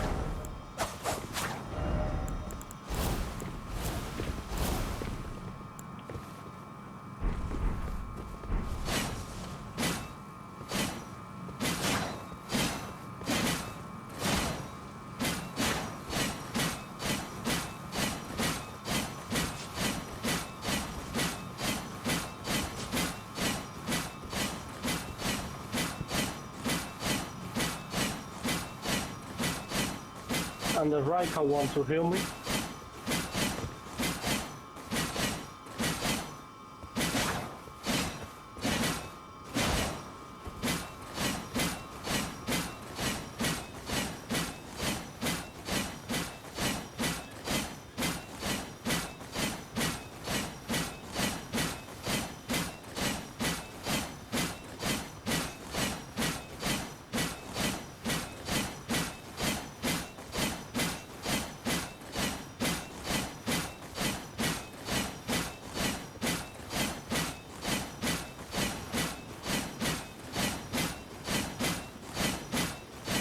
Come on, guys.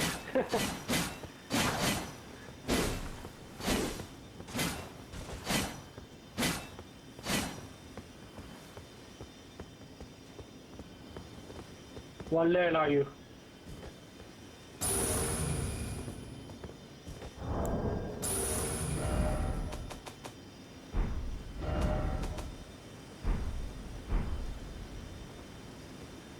343. You are the host of the thingies, right?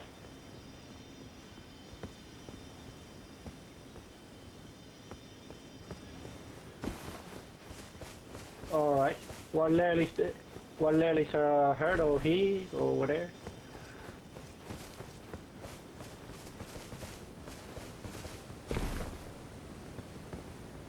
That's why I kill him so easy. Because I'm top level.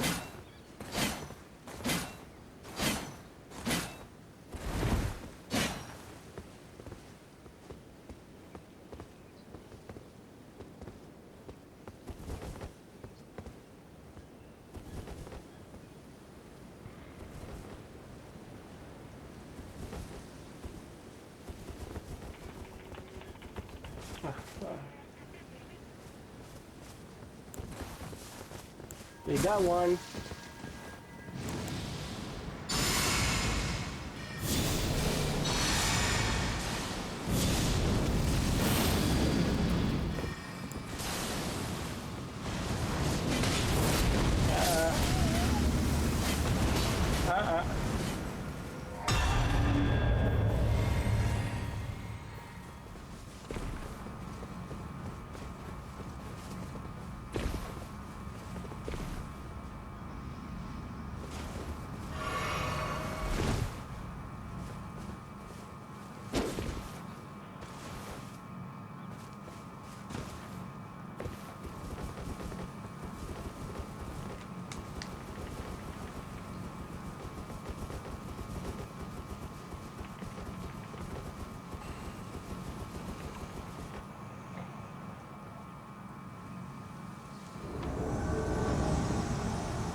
The grapnel bloody thudded hell. into the wall beside Vimes. Hello, blood. Ah, we got a runner. Okay.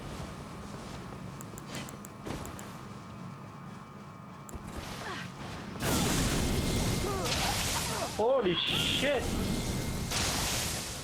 What the fuck?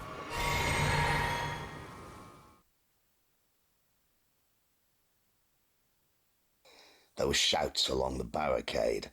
More hooks snaked up and bit into the wood. Another rain of arrows clattered on the roofs of the houses. The attackers weren't ready to risk hitting their own side, but arrows were snapping and bouncing in the street below. Vimes heard shouts and the clang of arrows on armor. A sound made him turn. A helmeted head rose level with his, and the face beneath it blanched in terror when it saw Vimes.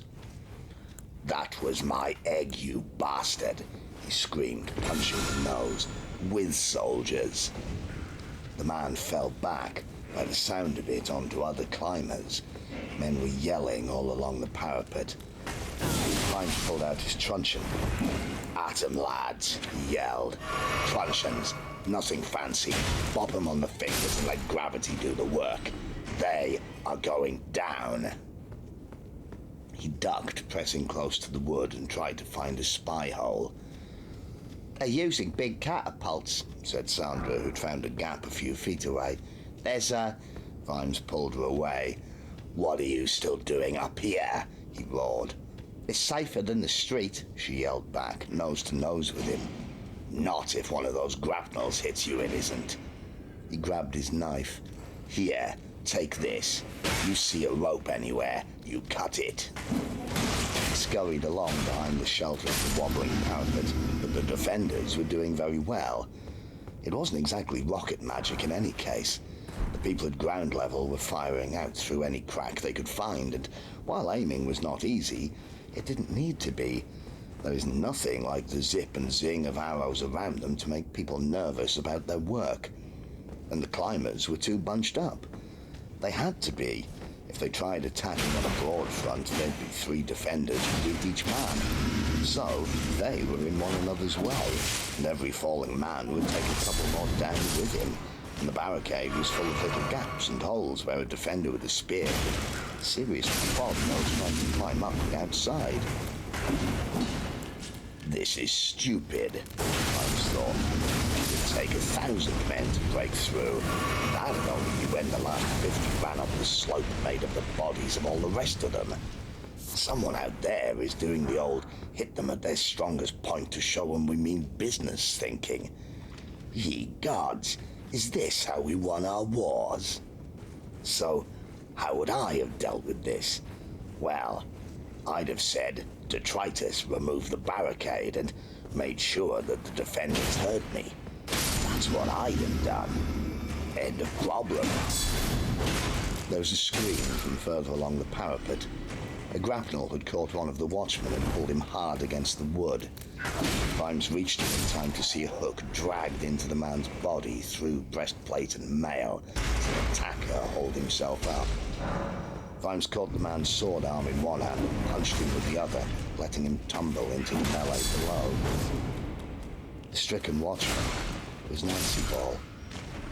His face was blue-white. His mouth opened and shut soundlessly, and blood pooled around his feet. It dripped through the planks. "Let's get the bloody thing out," Wiglet said, grabbing the hook. Vimes pushed him away as a couple of arrows hummed overhead. "That could do more damage. Call up some lads, take him down carefully, and get him to Lorne." Vimes snatched up Nancy Ball's truncheon and brought it down on the helmet of another struggling climber. "He's still breathing, Sarge," said Wiglet. Right, said Vimes. It was amazing how willing people were to see life in the corpse of a friend. "So, make yourself useful and get him down to the doctor." And, speaking as one who'd seen some stricken men in his time, he mentally added, "And if Lorne can sort him out, then I'll start a religion for him." A lucky attacker who'd achieved the top of the barricade and then found himself horribly alone slashed desperately at Vimes with his sword. Vimes turned back to business. Ankh-Morpork was good at this and had become good at it without anyone ever discussing it. Things flowed rather than happened. That is, you'd sometimes have to look quite hard to find the point of change between "hasn't been done yet" and "already taken care of, old boy." And that was how it was done. Things were taken care of. It was 20 minutes before Mr. Snapcase arrived, and 25 minutes before he was duly sworn in as patrician, had magically become Lord Snapcase, and he was sitting in the oblong office. This included the 1-minute silence for the late Lord Winder, whose body had been taken care of. A number of servants were shown the door without any great unpleasantness, and even Spy Mold was allowed to remove his toad farm in peace.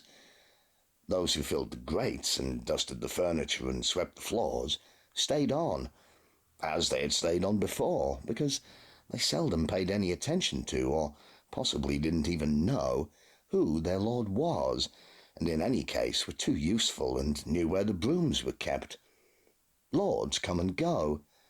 Dust accumulates. And it was the morning of a new day which looked, seen from below, quite like the old ones.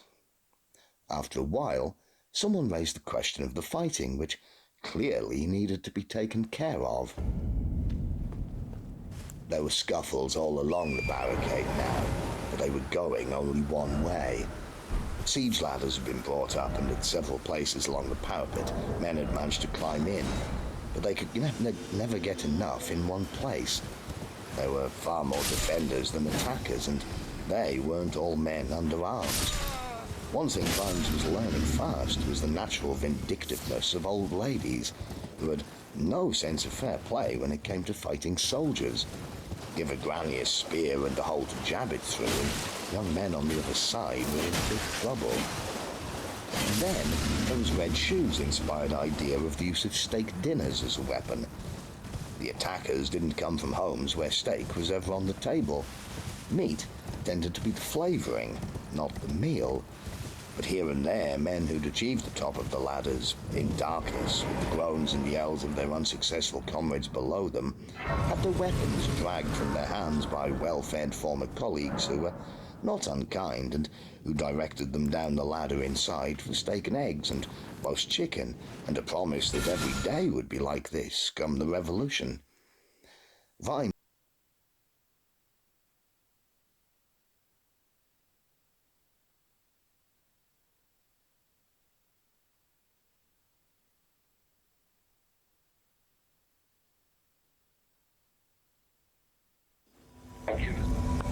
Black.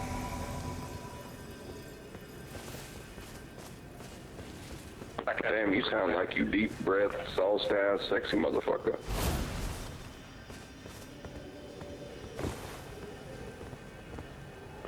If you kill Primal, he'll love you forever.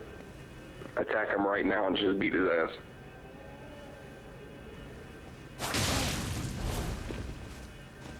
Get him. That's my buddy. Just whoop his ass.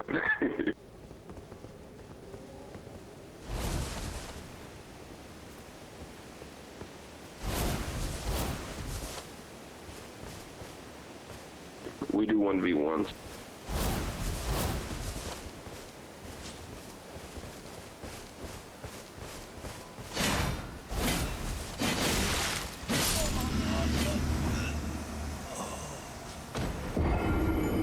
God, that had me horny.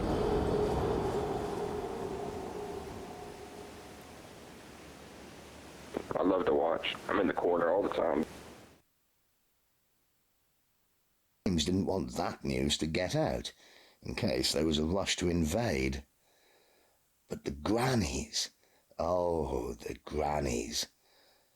The neighbourhoods of the Republic were a natural recruiting ground for the regiments. It was also an area of big families and matriarchs whose word was family law. It had almost been cheating putting them on the parapet with a megaphone during the lulls. "I know you're out there, Arlon. This is your Nan.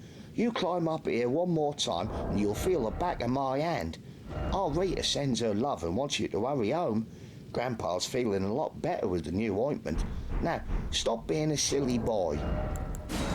It was a dirty trick, and he was proud of it. Messages like that sapped a fighting spirit better than arrows. And then Vimes realized there were no more men on the ropes and ladders. He could hear yells and groans below, but those soldiers who could stand were withdrawing to a safe distance. Now me, thought Vimes, I'd have gone down to the cellars of the houses near the street. Morpork is all cellars. I'd have chipped my way through the rotted walls, and half the cellars on this side of the barricades would have men in them now, nice and snug. Admittedly, last night I had the men nail up and bar every cellar door they could find, but after all, I wouldn't have been fighting me now, would I? He peered through a gap between planks and was amazed to see a man walking gingerly forward among the wreckage and the groaning men. He was carrying a white flag and stopped occasionally to wave it, but not to shout hurrah. When he was as close as possible to the barricade, he called up, "I say." Behind his planking, Vimes shut his eyes. "Oh, gods," he thought. He called down, "Yes. Can we help you?" "Who are you?" "Sergeant Kia, Night Watch. And you?" "Sub-Lieutenant Harrop. We ask for truce." "Why?" So that we can recover our wounded." The rules of war, Vimes thought. The field of honor. Good grief. "And then," he said. "Sorry." "What happens after that? You start fighting again?" Hasn't anyone told you?" said the sub-lieutenant. "Told us what?" "We've just heard. Lord Winder is dead. Lord Snapcase is patrician." A cheer began among the nearby defenders and was taken up below. Vimes felt the relief rise, but he wouldn't be Vimes if he just let things lie. He called out, "So, would you like to change ends?" Sorry. I mean, would you chaps like to have a go at defending the barricade and we can try attacking it?" Vimes heard laughter from the defenders. There was a pause, then the young man said, Why? Because, correct me if I'm wrong, but we are now the loyal supporters of the official government, and you are the rebellious rump of a discredited administration. Am I right? I think we did have, legitimate orders. Heard a man called Captain Swing? Yes. He thought he had legitimate orders, too. Yes? Boy, was he surprised. All right. A truce. We agree. Would you like my lads to give you a hand? We've got a doctor here. He's very good. I've yet to hear any screaming from him. Thank you, sir. The young man saluted. Vimes saluted back. Then he relaxed and turned to the defenders. Okay, lads, stand down. Steal them if you haven't got them. He shinned down the ladder. Well then, that was it. It was over. Ring out bells, dance in streets. Sarge, did you mean that about helping their mothers with their wounded? Said Sam, who was standing at the bottom of the ladder. Well, it makes as much sense as anything else that's been happening. They're city lads just like us. It's not their fault they were given the wrong orders. And it messes with their heads, he thought. Makes them wonder why all this is happening. Only, Nancy Bull's dead, Sarge. Vimes took a deep breath. He'd known it anyway, up there on the wobbling ramparts, but hearing it said aloud was still a shock. I dare say there's a few of theirs who won't make it through to the morning either. Yes, but they were the enemy, Sarge. It's always worth thinking about who your enemy really is, said Vimes, tugging at the barricade. How about the man who's trying to stick a sword into you, Sarge? That's a good start, but there are times when it pays to be a little less tightly focused. In the oblong office, Snapcase put his hands together and tapped his front teeth with his forefingers. Quite a lot of paperwork was spread in front of him. What to do, he said thoughtfully. A general amnesty as usual, my lord, said Mr. Slant. Mr. Slant, as head of the Guild of Lawyers, had advised many leaders of the city. He was also a zombie, although this had, if anything, benefited his career. He was president. He knew how things should go.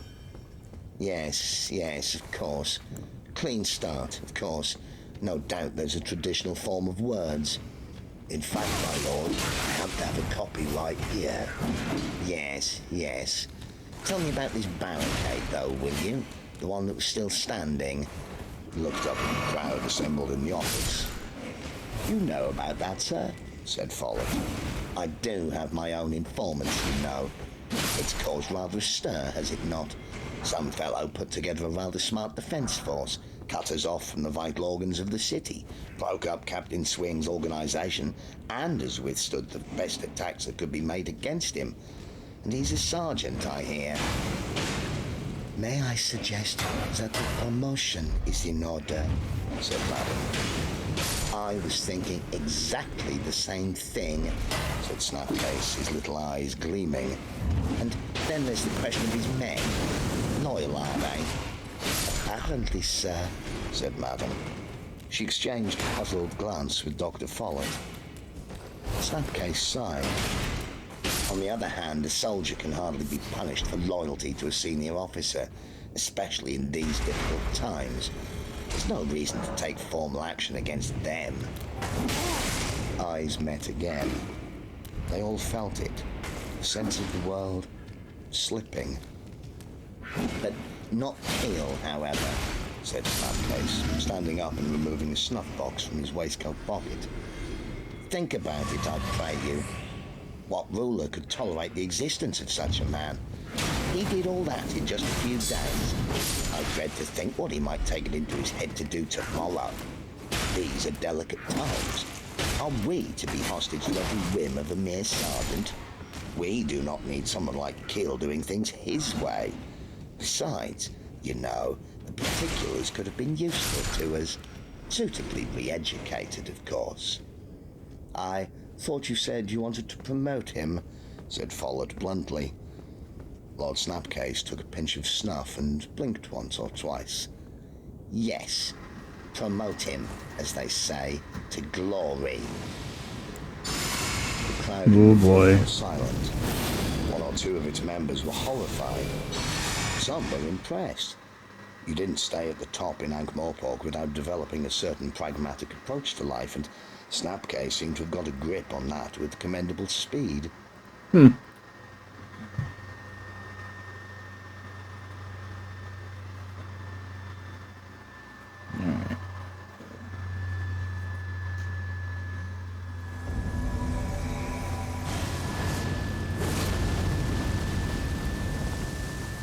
Hello, strangers.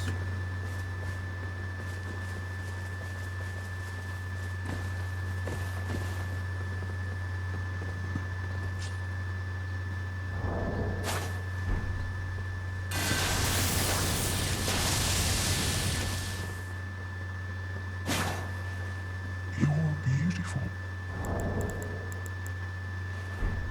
Thank you.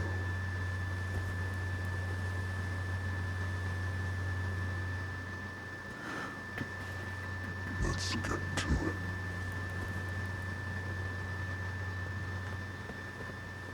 As soon as someone shows up, yeah. The barricade is coming down, said the patrician, shutting the snuff box with a click. Yes, my lord, because of the general amnesty, he added, just to make sure the word was repeated. The Guild of Assassins had a code of honor as well as rules. It was not code, carefully constructed to fit their needs, but it was a code nonetheless. You didn't kill the unprotected, or servants. You did it up close, and you kept your word. This was appalling. Capital, ideal time, streets full, much confusion, unreconstructed elements, vital message not passed on, left hand not knowing what right hand doing, difficulties of the situation. Regrettable. No, my dear doctor, I do not intend to make any demands of your guild. Fortunately, there are those whose loyalty to the city is a little less conditional. Yes. And now, please, there is much to be done. I shall look forward to meeting you again later. The crowd were ushered politely but firmly out of the room, and the doors shut behind them.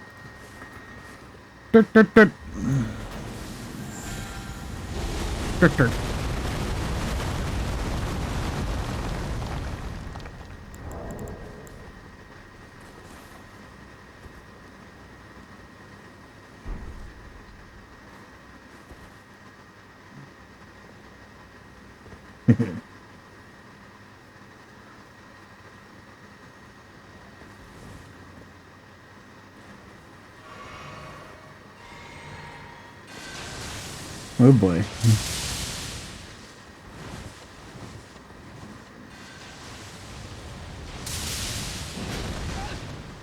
Oh my God, Jesus Christ. Run, demigod, run!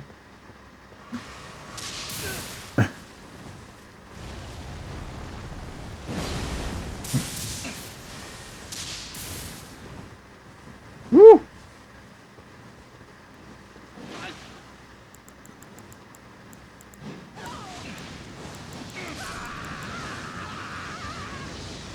Oh my word. Madness. Chop, chop, chop, chop, chop, chop, chop.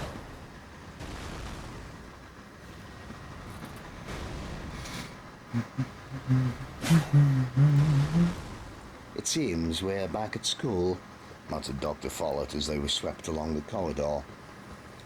Ave duci nova similis duci Seneca, murmured Mr. Slant, dryly as only a zombie can manage. Or as we used to say at school, Ave bossa nova similis bossa Seneca. He He gave a little schoolmasterly laugh. He felt at home with dead languages. Of course, grammatically that's completely... And that means? Said Madam. Here comes the new boss, same as the old boss, murmured Dr. Follett. I counsel patience. He's new in the job. He may settle into it. The city is good at working around problems. Give him time. And we want someone who's decisive, said someone in the hurrying crowd. We wanted someone who decides the right things, said Madam. She elbowed her way to the front of the crowd, hurried down the main staircase and darted into an anteroom. Miss Palm stood up as she came in. Have they? She began. Where is Havelock? I am here, said Veterinary, detaching himself from shadow by the curtains. Take my coach. Find Keel. Warn him. Snapcase wants him dead. But where is... Madam pointed a threatening, trembling finger. Do it now, or receive an ant's curse. When the doors were shut, curse? Lord Snapcase stared at them for some moments and then pressed the bell for his chief secretary. The man insinuated himself into the room via the private door. Everyone settling in? Yes, my lord. There are a number of matters for your attention. I'm sure people would like to believe there are, said Snapcase, leaning back in the chair. He shifted his weight from side to side. Does this thing swivel? I believe not, sir, but I shall have a skilled swiveller here within the hour. Good. Now, what was the other thing? Oh yes, tell me, are there any up-and-coming men in the Guild of Assassins? I'm sure there are, my lord. Would you like me to prepare a dossier on He used the suicide potion. Do it. Yes, my lord. My lord, various people are urgently seeking an audience with you. Let them wait. Now that we have the patricianship, we mean to enjoy it. Snapcase drummed his fingers on the edge of the desk for a moment, still staring at the doors. Then he said, My inaugural speech is prepared. Very sorry here, unexpected death winder. Overwork, new direction, etc. Keep best of old while embracing best of new. Beware dangerous elements. Sacrifices must be made, etc. Altogether, good as city. Exactly, sir. Add that I was particularly sad to hear of the tragic death of Sergeant Keel. A big memorial would be the uniting of citizens of all shades of opinion in an effort to, etc. The secretary made a few notes. Quite, sir, he said. Snapcase smiled at him. I expect you're wondering why I've taken you on, even though you worked for my predecessor, eh?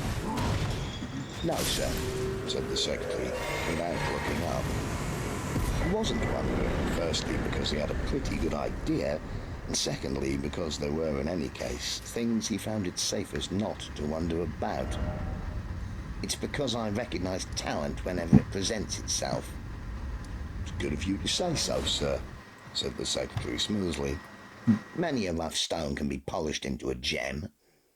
Exactly, my lord, said the secretary, and he was thinking, exactly, my lord, too, because he'd also found there were things he found it safest not to think, either, and these included phrases like, what a little tit. Where is my new captain of the guard?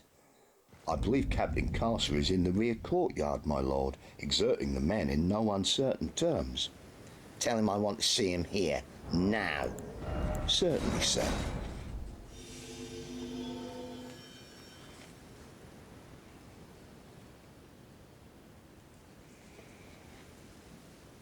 The barricade was taking some while to dismantle.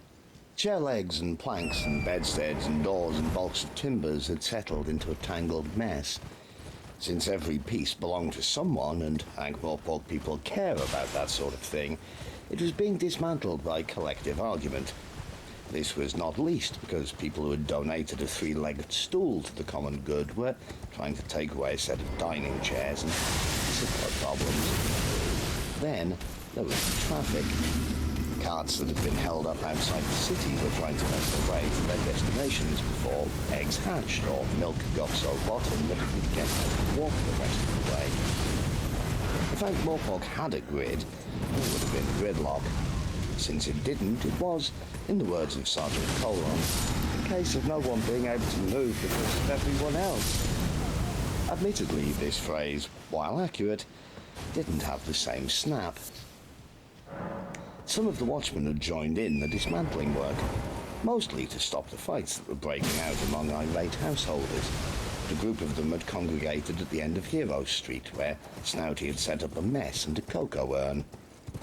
There wasn't, in fact, much to do. A few hours ago they'd been fighting. Now the streets were so crowded that even patrols were impossible. Every good copper knows that there are times when the wise man keeps out of the way, and the conversation had turned to the kind of questions that follow victory, such as 1. Is there going to be any extra money? 2. Are there going to be any medals? With an option on 3, which was never far from the watchman's thoughts, are we going to get into trouble about this? An amnesty means we ain't, said Dickens. It means everyone pretends like nothing really happened. All right then, said Wiglet. Are we going to get medals? What I mean is, if we've been, concentrated, valiant defenders of freedom, well, that sounds like medals to me. I reckon we should have barricaded the whole city, said Colon. Yeah, Fred, but then that'd mean the bad people, well, they'd be in here with us. Right, but we'd be in charge. Sergeant Dickens puffed on his pipe and said, Lads, you're just slapping your mouths. There's been fighting, and here you are with all your arms and legs and walking around in God's good sunlight. That's winning, that is. You've won, see. The rest is just gravy. No one spoke for a while until young Sam said, But Nancy Ball didn't win. We lost 5 men in all. 2 got hit by arrows. 1 fell off the barricade and 1 cut his own throat by accident. It happens. They stared at him. Oh, you didn't think it did? You get a lot of worried people and edged weapons and a lot of scurrying all in one place. You'd be amazed at the casualties you get even when you're 50 miles from an enemy. People die. Did Nancy Ball have a mum? He was brought up by his gran, but she's dead. No one else? Dunno. He never talked about them. He never talked about anything much. What you do is, you have a whip round, wreath, coffin, the lot. You don't let anyone else do it. And another thing. Vimes sat a little way from the men watching the street. There were groups of former defenders and veterans and watchmen everywhere. He watched a man buy a pie from Dibbler and shook his head and grinned. On a day when you couldn't give away steak, some people would still buy a pie from Dibbler. It was a triumph of salesmanship and the city's famously atrophied taste buds. The song began. Whether it was a requiem or a victory chant, he didn't know, but Dickens started it and the rest joined in, each man singing as though he were all by himself and unaware of the rest. See the little angels rise up high. Others were picking up the tune. Red Shoe was also sitting all alone on a piece of barricade currently not in dispute, still clutching the flag and looking so miserable that Vimes felt moved to go and speak to him. Do they rise up, rise up, rise up? How do they rise up high? It could have been good, Sergeant, said Reg, looking up. It really could. A city where a man could breathe free. They rise us up, us up, us up. See the little angels rise up high. He's free, Reg. This is Ankh-Morpork. And they all hit that line together, thought the part of him that was listening with the other ear. Strange that they should do that. Or maybe not. Yeah, make a joke of it. Everyone thinks it's funny, said Reg, looking at his feet. I don't know if this'll help, Reg, but I didn't even get my hard-boiled egg. And what's going to happen next? Said Reg, far too sunk in misery to sympathize or, for that matter, notice. All the little angels, rise up, rise up. I really don't know. Things will get better for a while, I expect. But I don't know what I'm... Vimes stopped. On the Poor egg didn't get to be eaten.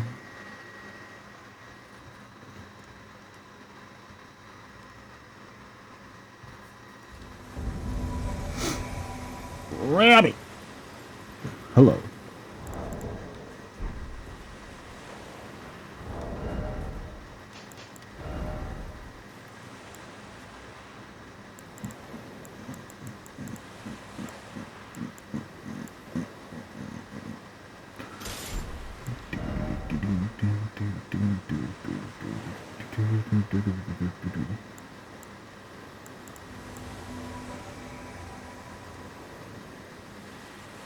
Where did I put that other weapon? Oh, there it is.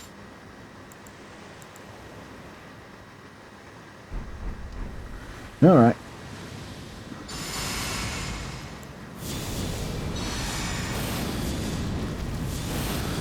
Let's do it, fellas. Let's get this guy finished off.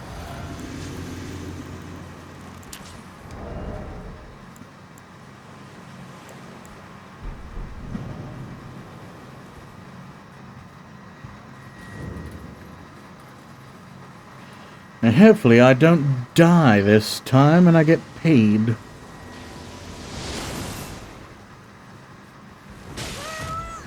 What? What? What the fuck? It looked like she dodged the first one, but then somehow got a lag hit. Somehow? That was weird.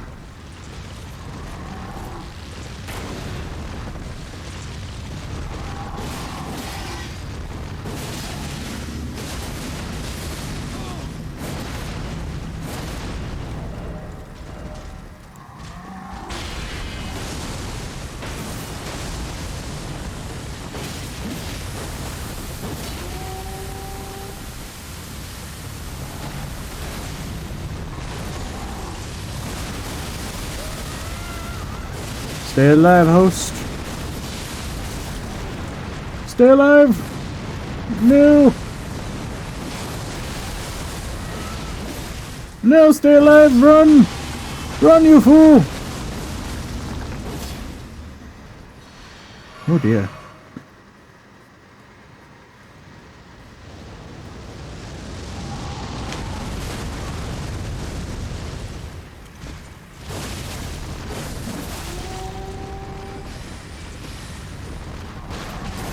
Stay away. I want my paycheck. Where's my money, huh? Where's my money, Radon? Uh-oh. Oh, dear. Oh, dear.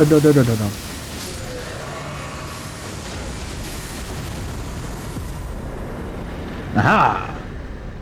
Now, where's my money? There it is. Yes. Hey!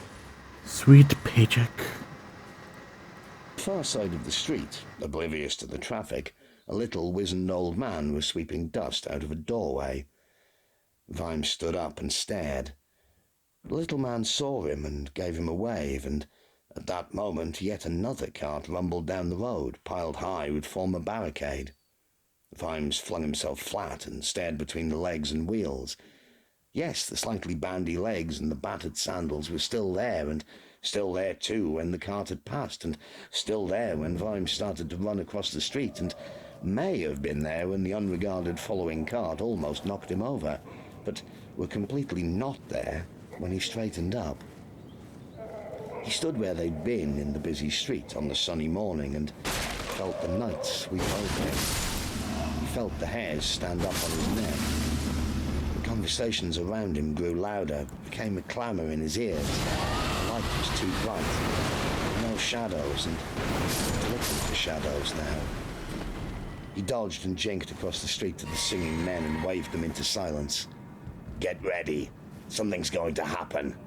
What, Sarge? Something not good, I think. An attack, maybe.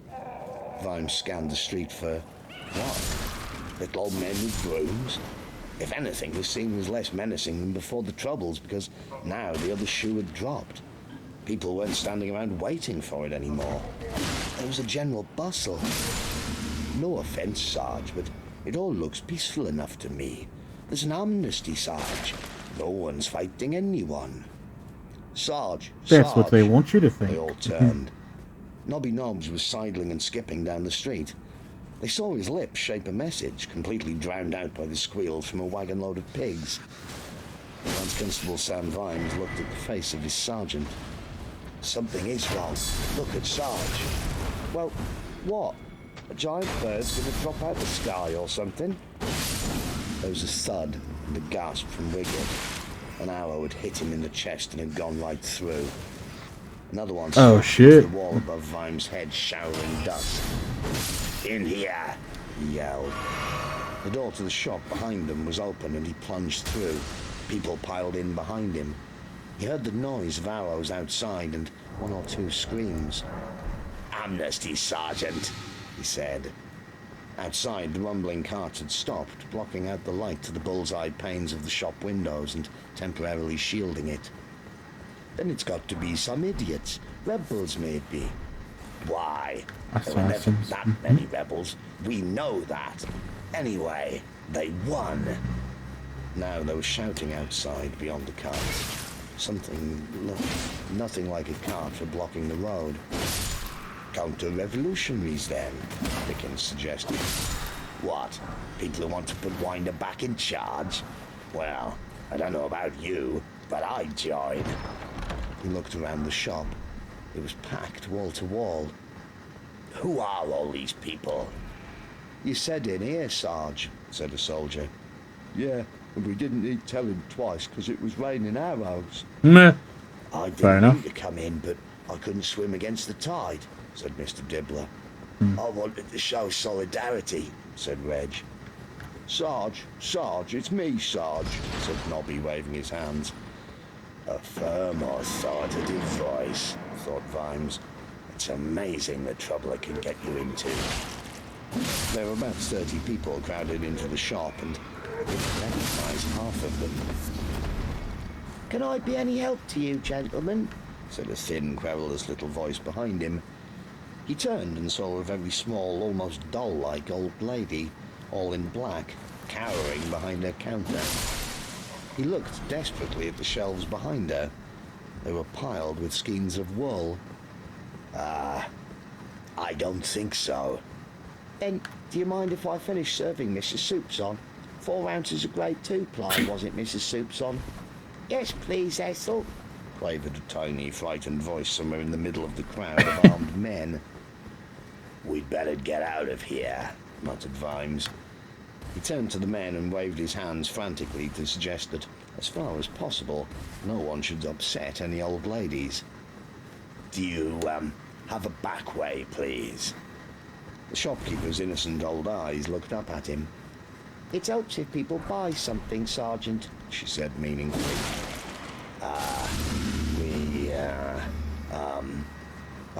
Right, yes, I'd like a mushroom.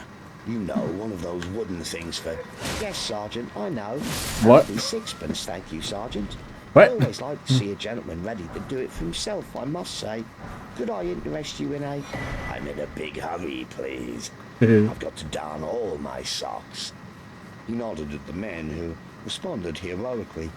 Me too. Full of holes, it's disgusting. Got to patch them up right now. It's me, Sarge, Nobby Sarge. Could use mine for fishing nets. The lady unhooked a big tea ring. I think it's this one. No, I tell a lie. I think it's... No, wait a moment. Oh, no. Yes, this is the one. Here, Sarge. There's a bunch of men with crossbows in the street, said Colon from the window. About 50 of them. No, that's the one. Oh, dear me. That's for the lot we used to have. Does this one look right to you? Let's try this one. Very carefully and very slowly, she unlocked and unbolted the door. Vimes poked his head out.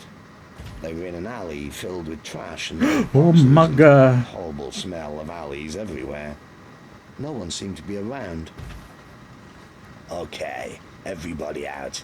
We need a bit of space. Who's got a bow? Just me, Sarge. It's not like we were expecting trouble, see? One bow against 50 men. That's bad odds. Let's get out of here. Are they after you, Sarge? They shot Wiglet, didn't they? Let's move. They scuttled along the alleyway. As they crossed a wider one, there was the distant sound of the shop door being kicked open again and a gleeful shout. I got you now, Duke. Car, sir. An arrow clattered off a wall and pinwheeled end over end along the alley. Oh, this is that, yeah, Vimes the had run arcade sword. before. Every watchman knew about running. They called it the backyard handicap. Vimes had taken that route many times, ducking through alleys, leaping on wings of terror over the walls from one dog-infested yard to the next, falling into the chicken runs and slipping down privy roofs, looking for safety or his mates, or, failing that, somewhere to stand with his back to the wall. Sometimes you had to run, and, like the herd, you stayed together by instinct. In a crowd of 30 or so, you were harder to hit. Fortunately, Dickens had taken the lead.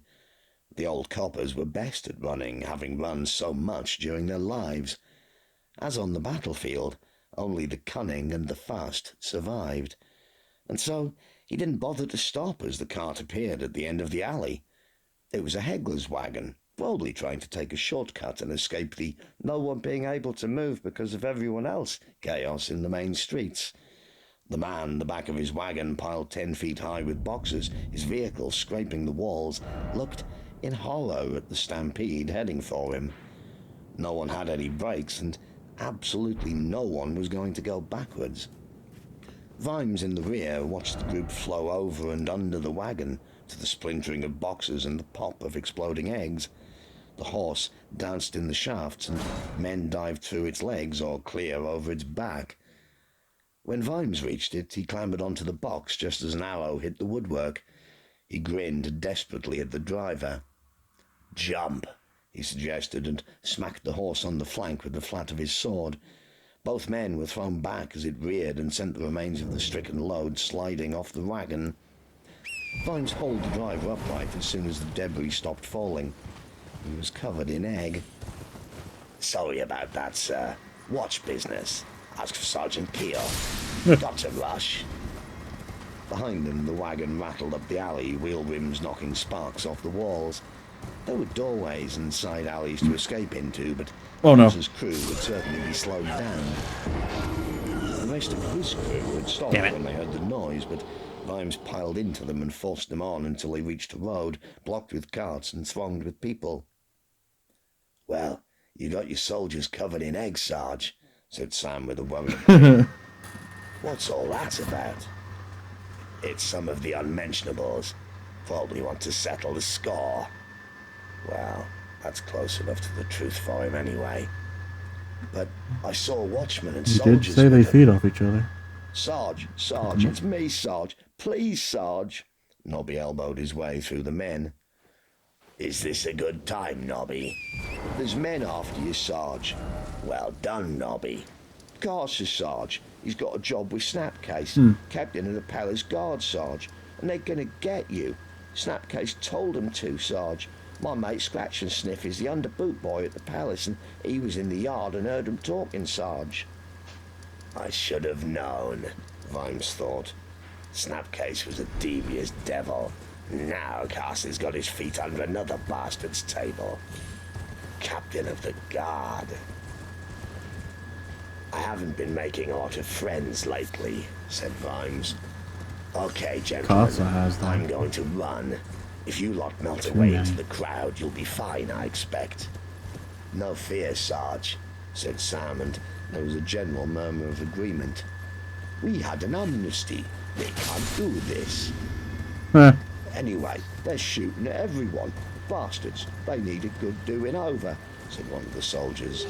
"They've got Oh my God, clothes. Jesus Christ, So we're we alive. won't push them, Sarge. Choose your ground and fight up close, and a crossbow is just a piece of wood. Did any of you hear me? They're after me, not you. You do not want to mix it with Casa. You, Oh, no. Snouty, you shouldn't be doing this at your time of life." The old jailer glared at him through runny eyes. "That's a hell of a thing for you to say to me, Sarge." "How would you know that they won't decide to come after us anyway? An amnesty's an amnesty, right? They can't do this." There was a general chorus on the lines of, "Yeah, that's right." It's happening, Vimes thought. Oh They're no. talking themselves right into it, but what can I do? We've got to face them. I've got to face them. I've got to face Casa. The thought of leaving him here with all he knows. How about if we head down Cable Street? Lots of little alleyways off there. They'll go rushing along thinking we bolted for the watch house, and we'll have them. We ain't standing for this, Sarge. They could be lurking in there. Vimes sighed. "Okay, thank you. You're of one mind?" There was a cheer. "Then I won't make a speech. There isn't time. I'll just say this. If Don't we die. don't win this, if we don't see them off, well, we've got to. That's all. Otherwise it'll be very bad for this city. Very bad." That's right. There was an amnesty. But look, I don't know half the men here. If we're going to go close in, we want to know who's on our side. That's right. I mean, some of them chasing us was watchmen. Vimes raised his eyes. The wide alley in front of them, known as Lobsticks, stretched all the way to Cable Street. It was lined with gardens, and there were purple flowers on the bushes. The morning air smelled of lilac. No, don't slide. Said Dickens, looking up at the tree. It's not even that high of a fall either, compared to some of the other falls I've survived. There was a ragtag of different squads, and all covered in mud in any case, and they found themselves hiding in a field of carrots. So, as a badge, they all pulled up carrots and stuck them on their helmets, so they'd know who their friends were, and incidentally have a nourishing snack for later, which is never to be sneezed at on a battlefield. "Well, so what?" said Dibbler. "So, what's wrong with a lilac flower?" said Dickens, reaching up and pulling down a laden branch. "Makes a spanking bloom, even if you can't eat it." And now, thought Vimes, it ends.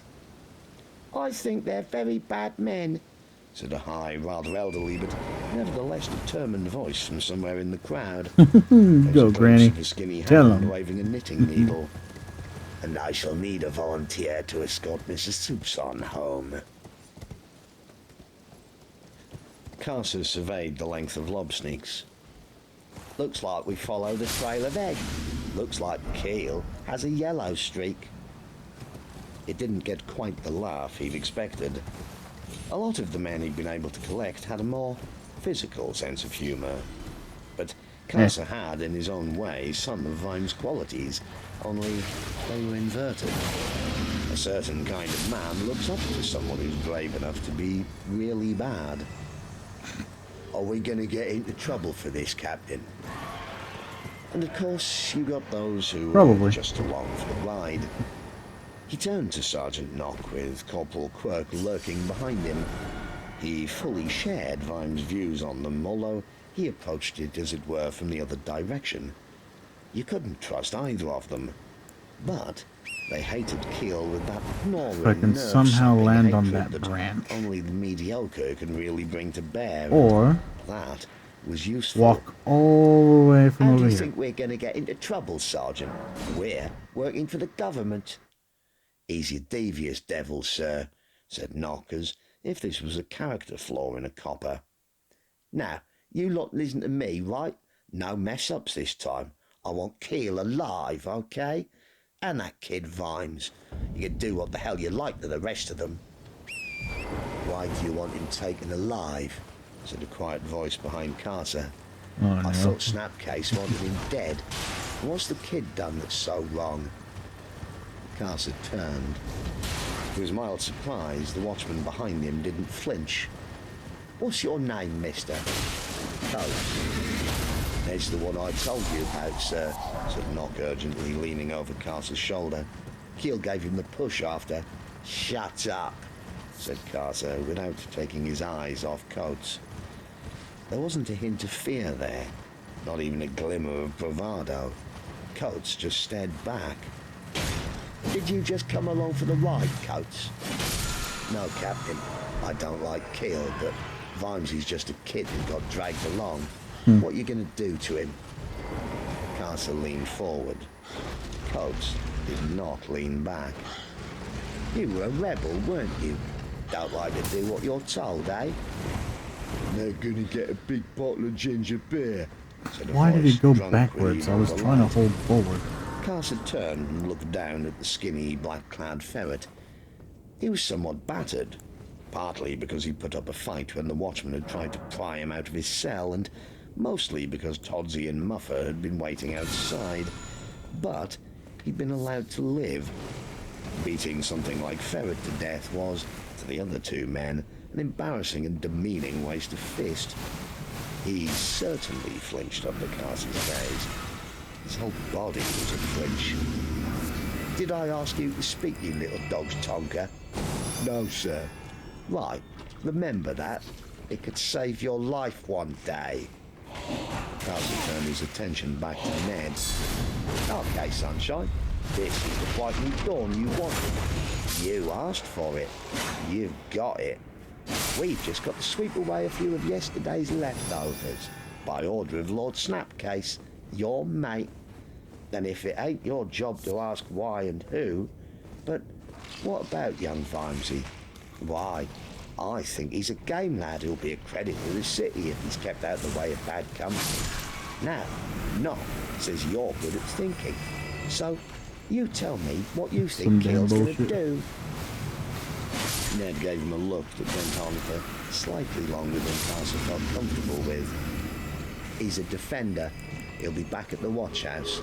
He'll set a few traps, get the men tooled up, and wait for you. He doesn't like to see his men hurt. Well, this is not going to be his day then. Halfway down Cable Street was a barricade. There wasn't much, a few doors, a table or two. By the standards of the big one that was even now being turned into unbelligerent dining room furniture, it barely existed at all. Carter's informal crew walked slowly, staring up at buildings and into the mouths of alleys. People in the street fled at their approach. Some men walk in a way that projects bad news ahead of them. Vimes crouched behind the makeshift wall and peered through a crack. They'd snatched a few crossbows from aimless soldiers on the way here, but by the look of it, Carter's men had at least 15 between them, and they outnumbered the Lilac lads 2 to 1. If push came to shove, he'd take Carter out right now. It wasn't the way it ought to go. He wanted to see the man hang. He wanted the city to execute him. Going back empty-handed would leave a loose end flapping. He heard the sound of sobbing from further along the barricade. It wasn't young Sam, he knew, and Nobby Nobbs had probably cried all the tears a body was capable of some time ago. It was Reg. He sat with his back to the makeshift defence, the threadbare flag across his knees and tears dripping off his chin. Reg, what to go? You don't even have a weapon. What's the good of it, eh? You were bloody right, Sarge. Things just go round and round. You got rid of the bloody unmentionables and here they are again. What's the point, eh? This city could be such a great place, but no. Oh no, the bastards always end up on top. Nothing ever bloody changes. They just take our money and mess us around. Carter had stopped 20 yards from the barricade and was watching it carefully. Way of the world, Reg, murmured Vimes, counting enemies under his breath. And a big covered cart came around the corner, rocking under its load. It rolled to a halt a little way from Carter's crew, partly because the way was blocked, but mostly, perhaps, because one of the men had walked up to the driver and aimed a crossbow at his head. "And now the bloody bastards have won."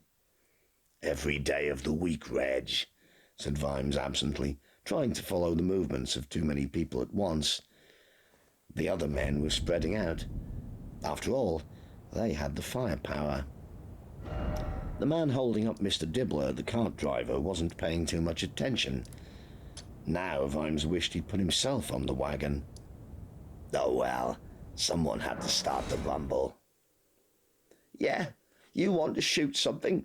Bastards!" They all stared. Carter, too. Reg had stood up, was waving the flag back and forth, and was clambering over the barricade. He held the flag like a banner of defiance. "You can take our lives, but you'll never take our freedom," he screamed. Do they have Braveheart in this universe? Puzzled by what sounded like the most badly thought-out war cry in the history of the universe. Vimes could see their lips moving as they tried to work it out. Carter raised his crossbow, gestured to his men, and said, "Wrong." Reg was hit by 5 heavy bolts, so they did a little dance before falling to his knees.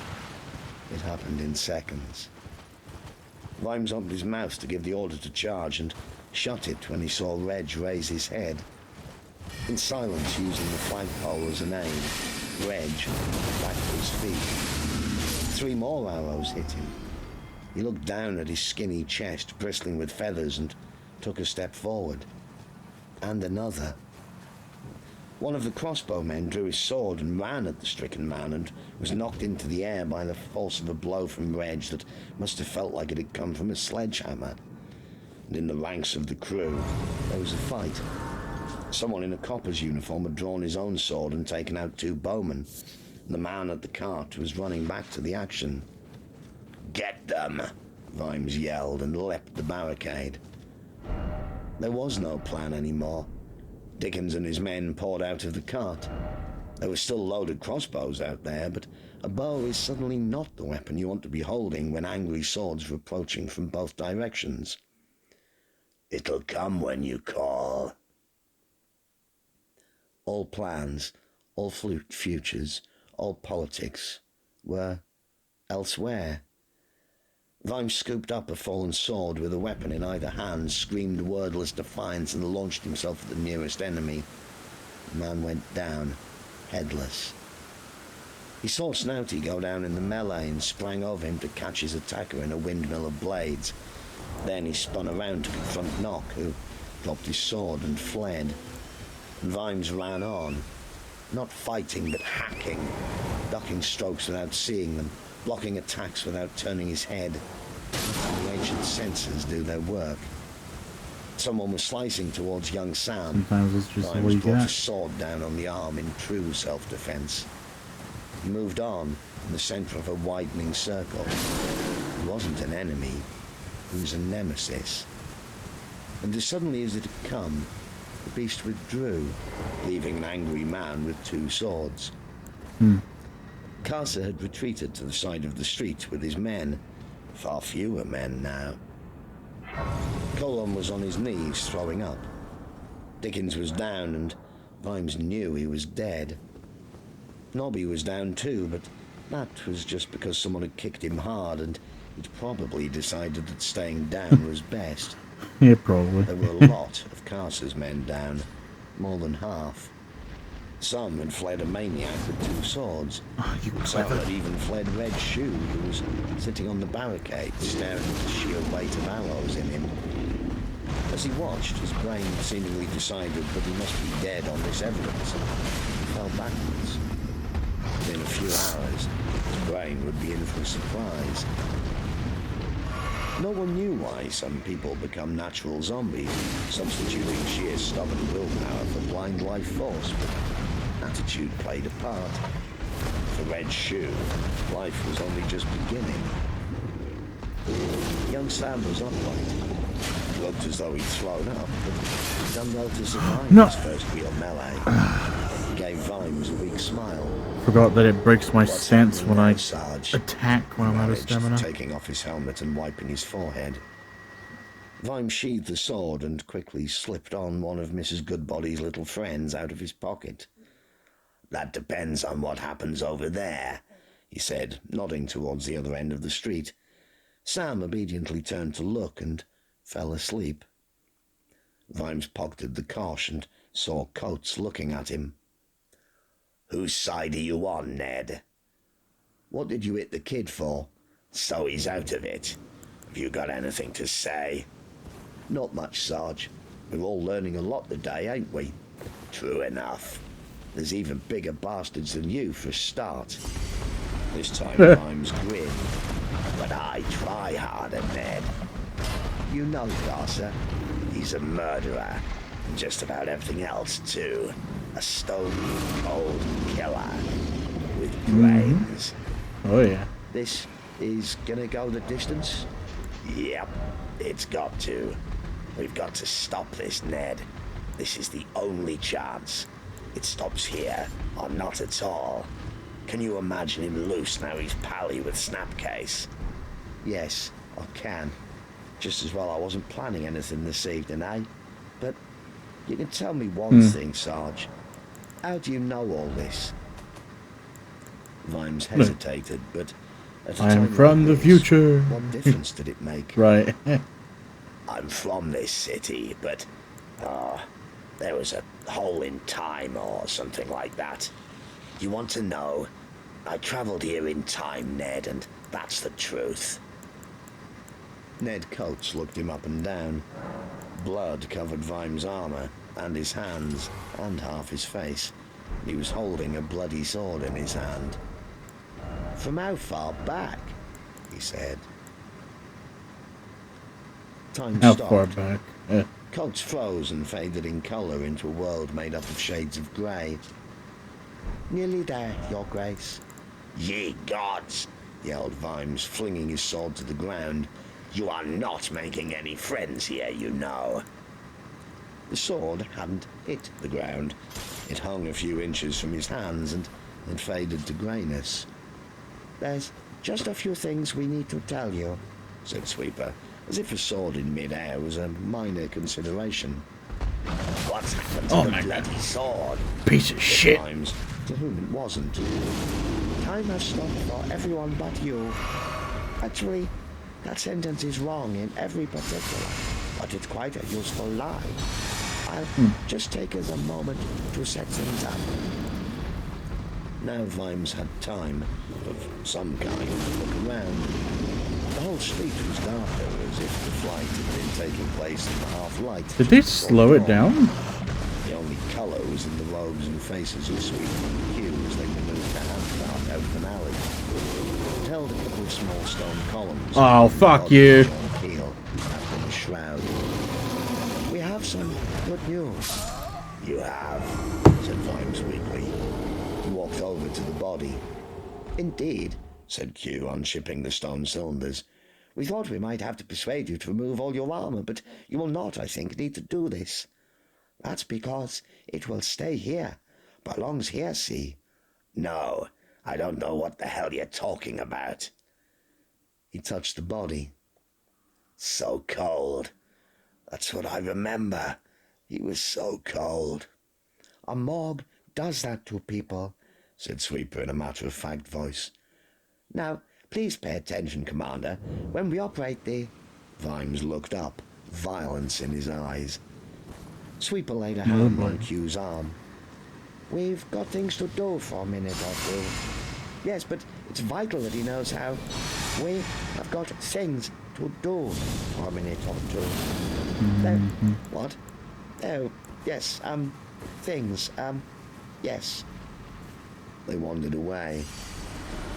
Out of the corner of his eye, Vimes saw them walking back and forth across the street as if taking measurements. I hate how he just Back knows. to John Keel, but what could you say? Sorry you're dead.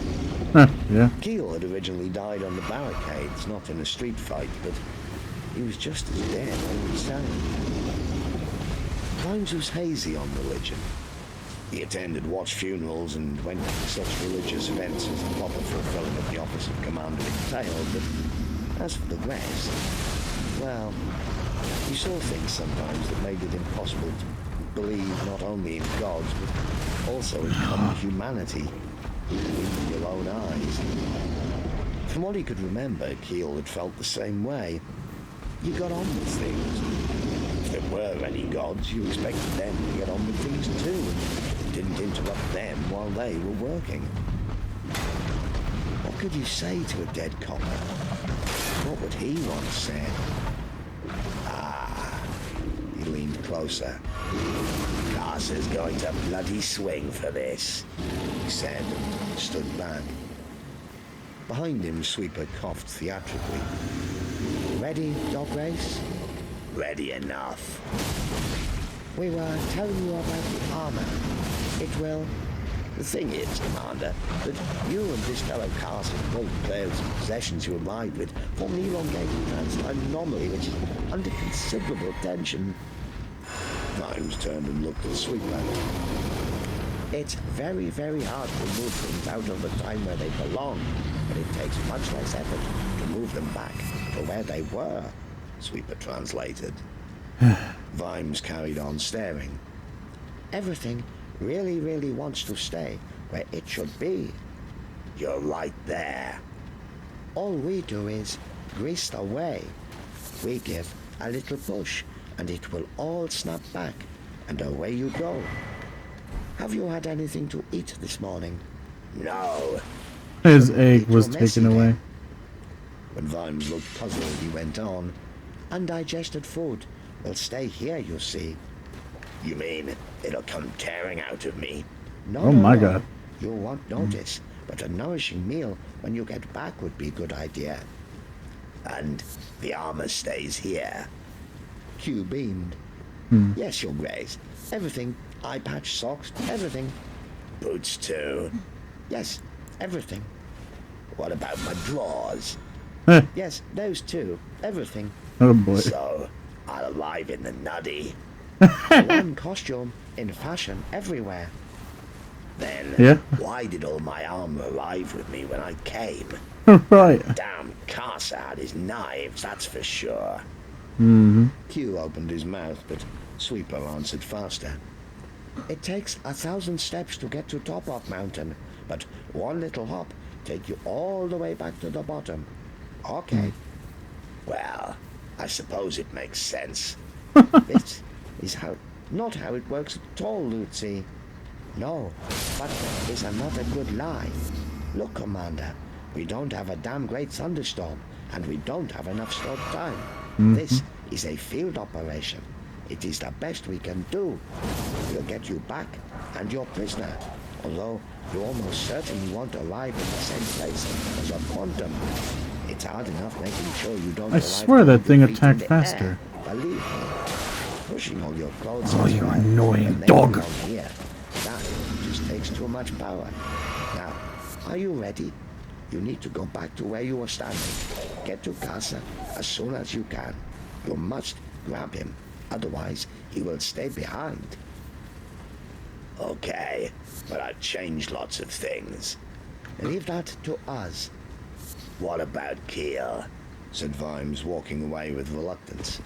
Don't worry. We told you at the temple. We'll put him in your armor. He will have died in battle. Make sure nothing happens to young Sam, said Vimes as Q carefully prodded him into position. The little stone columns began to spin. We will. Make sure Red Shoe gets a decent burial. We will. Not too deep. He'll be wanting to come out again in a few hours. Q gave him a last prod. Goodbye, Commander. Time came back. Ned was looking at him.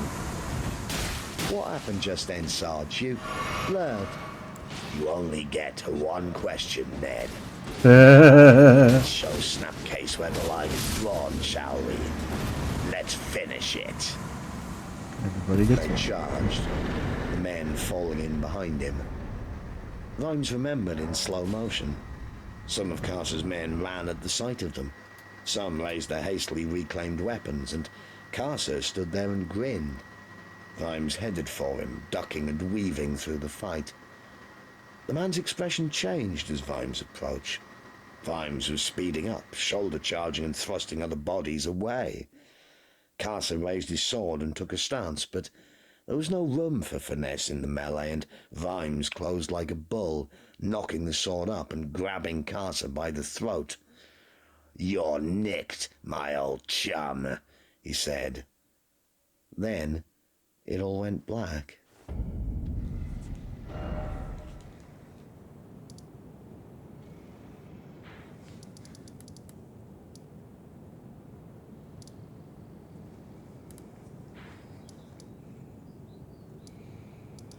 He felt later on that there should have been more to it. There should have been rushing blue tunnels or flashes, or the sun should have shot around and around the sky. Even pages tearing off a calendar and fluttering away would have been something. But it was just the blackness of the deepest sleep, followed by pain as he hit the floor. Vimes felt arms reach down and haul him to his feet. He shook them off as soon as he was upright and focused through the bleary mist on the face of Captain Carrot. "Good to see you, sir." Captain Carrot Cake. "I'm fine," croaked Vimes through a throat that felt stuffed with sand. "Where's Carcer?" "You've got a nasty cut on." "Really? I'm amazed. Now where's Where the Carcer? hell is Carcer?" "We don't know, sir. You just appeared in mid-air and landed on the floor. In a lot of blue light, sir." "Ah. Well, he's come back somewhere. Somewhere close, probably." "Right, sir. I'll tell the man to..." "No, don't. He'll keep. After all, where's he going to go?" He wasn't too sure of his legs. They felt as though they belonged to someone with a very poor sense of balance. "How long was I away?" he said. Ponder Stibbons stepped forward. "About half an hour, Your Grace. We have hypothesized that there was some temporal disturbance which, coupled with the lightning strike and a resonance in the standing wave of the library, caused a space-time rupture." "Yeah, it felt something like that." "Half an hour, did you say?" "Did it feel longer?" "A bit." A bit. Now, has anyone here got a pair of drawers I can borrow?" "I can see your house from up here." That was Carcer. He liked you to stew, to use your imagination. And then Vimes had said, "Where's he going to go?" "Captain, I want you and every man you can spare, every damn man, to get up to my house right now. Understand? Just do it. Just do it now." I want everyone to see me Turn to naked. Cully. "Arch-Chancellor, can you get I me want there them all faster?" to know I am the "Want biggest. magical assistance?" said the Arch-Chancellor, taken aback. "Please." "Of course, but you do realize that you have no clothes on." Vimes gave up. People always wanted Give me your hat. explanations. He set off, overruling the jelly in his legs, running out of the octangle and across the lawns until he reached the university's Bridge of Sighs, where he sped past Colon and Nobby, who had drawn into the wake of watchmen running to keep up. On the other side of the bridge was the garden known as the Wizard's Pleasance. Vimes ploughed through it, twigs whipping at his bare legs, and then he was out onto the old towpath, mud splashing up over the blood. Then right and the left past amazed bystanders, and then there were the cat's head cobbles of Scoon Avenue under his feet, and he found the wind to accelerate a little. He didn't slow down until he reached the gravel drive and almost collapsed at the front door, hanging on to the bell pull. There were hurrying feet, and the door was wrenched open. "If you're not Willikins, there's going to be trouble." "Your Grace, whatever has happened to you?" said the butler, pulling him into the hall. "Nothing. Just get me a fresh uniform, nice and quietly. Don't let Sybil know." He read everything in the way the butler's face changed. "What's happened to Sybil?" Willikins backed away. A bear would have backed away. Don't go Oh, up no. there, sir. Mrs. Content says it's all rather difficult, sir. Things aren't, happening quite right. Is What? the child born? No, sir. Apparently not, sir. It's rather... Mrs. Content says she's trying everything, but maybe we ought to send for the doctors, sir. For a boy. childbirth? Willikins looked down. After 20 unflappable years as butler, he was shaking now. No one deserved a confrontation with Sam Vimes at a time like this. Sorry, sir.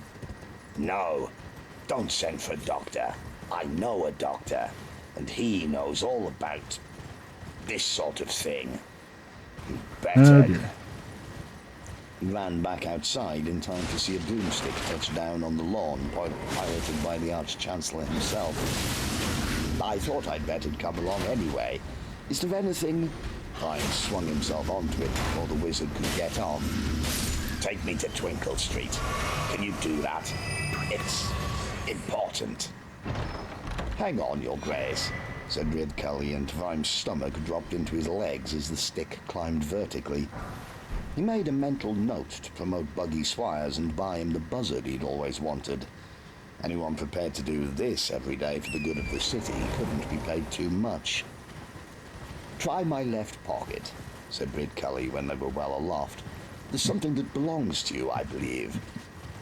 Nervously, well aware of what a wizard's pocket might hold, Vimes pulled out a bunch of paper flowers, a string of flags, of all nations, and a silver cigar case.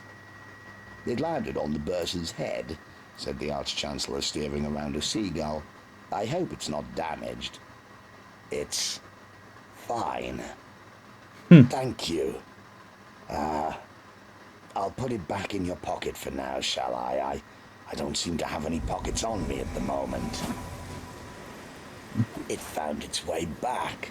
Vimes Little thought. wing. We're home. And a suit of ornamental armor landed in the high-energy magic building. And I'm happy to report it's in remarkably... Very bent out of shape, is it? said Vimes. Whitcully hesitated. He was aware of Vimes' feelings of guilt. Excessively, Your Grace. Completely bent out of shape because of quantum thingamies, I suspect. Vimes shivered. He was still naked. Even the hated formal uniform would have helped up here. But it didn't matter either way now. Guilt and feathers and badges and feeling chilly. There were other things that mattered more and always would. He jumped off the stick before it had stopped, stumbled in a circle and fell against Dr. Long's door, hammering on it with his fists. After a while it opened a crack and the familiar voice changed only a little with age. It said, "Yes?" Vimes thrust the door fully open. Look at me, Dr. Lawn. Long stared.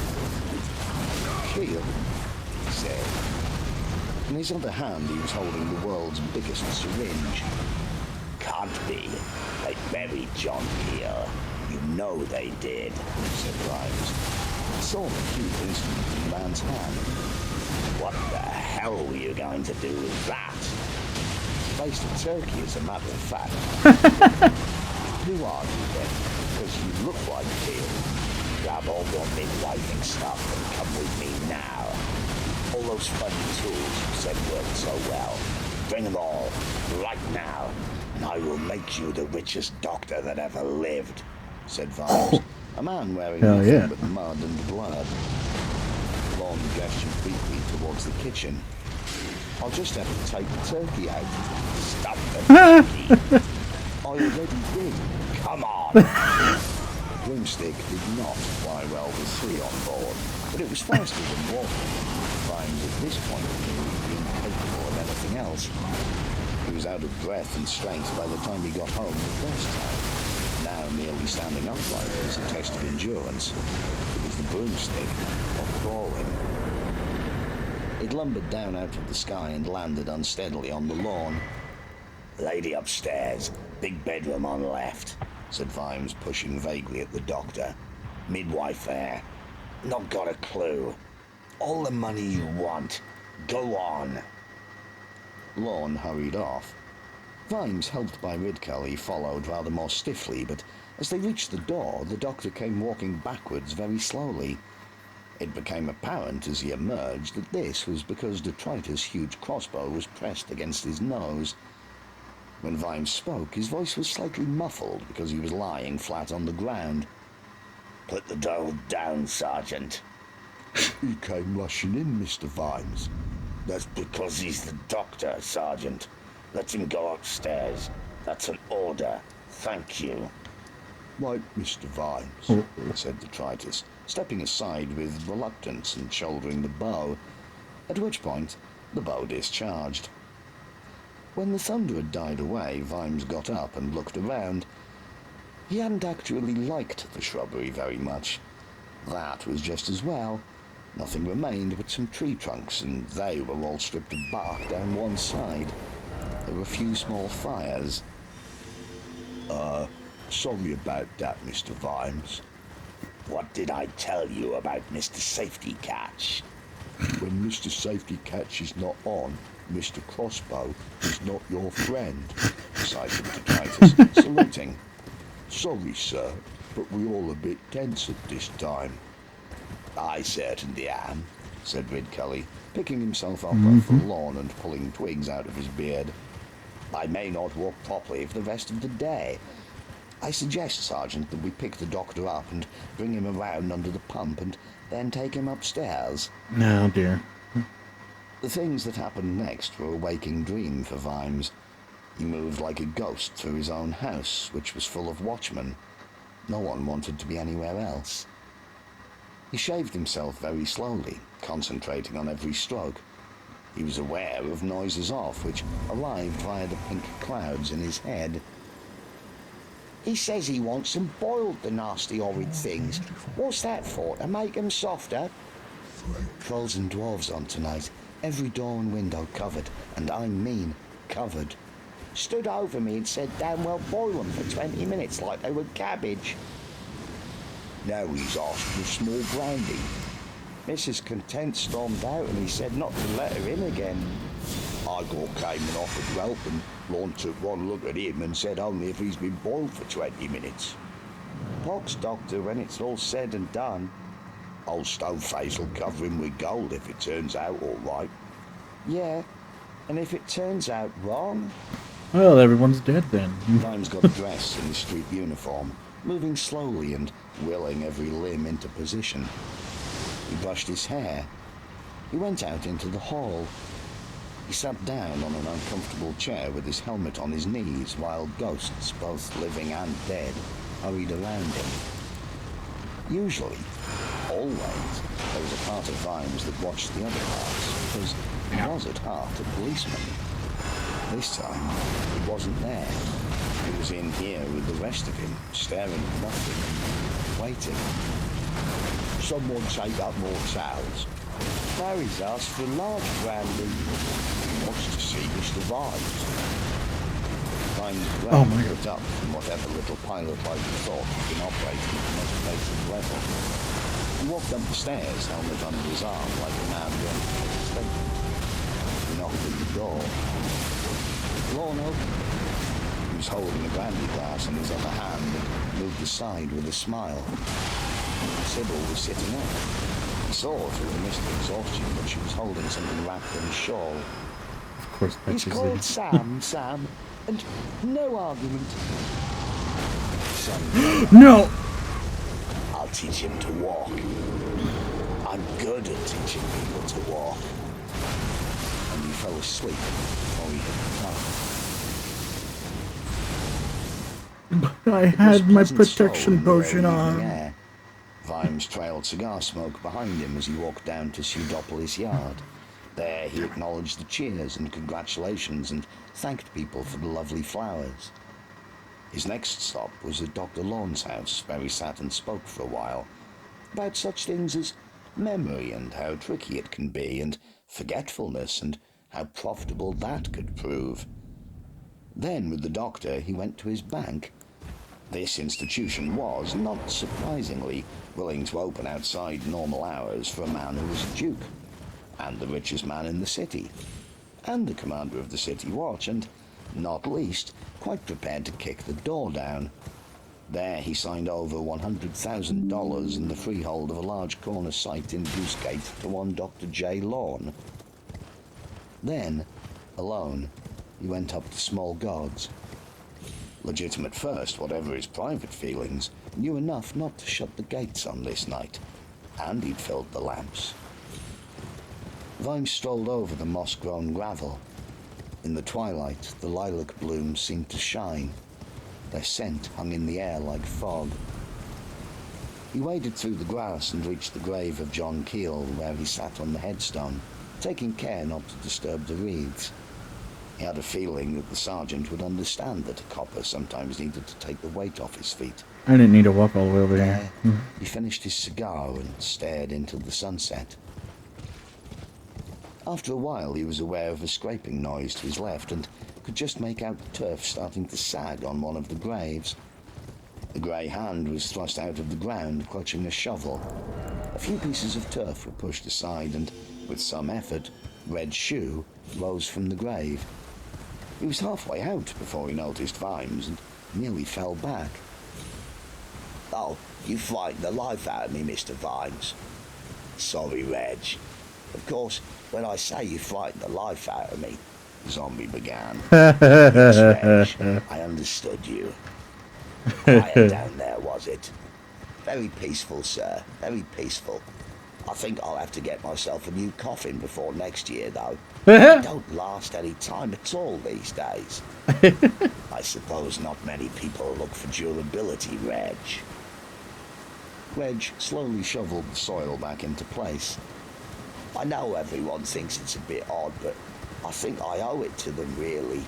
It's only one day a year, but it's like solidarity with the downtrodden masses, eh?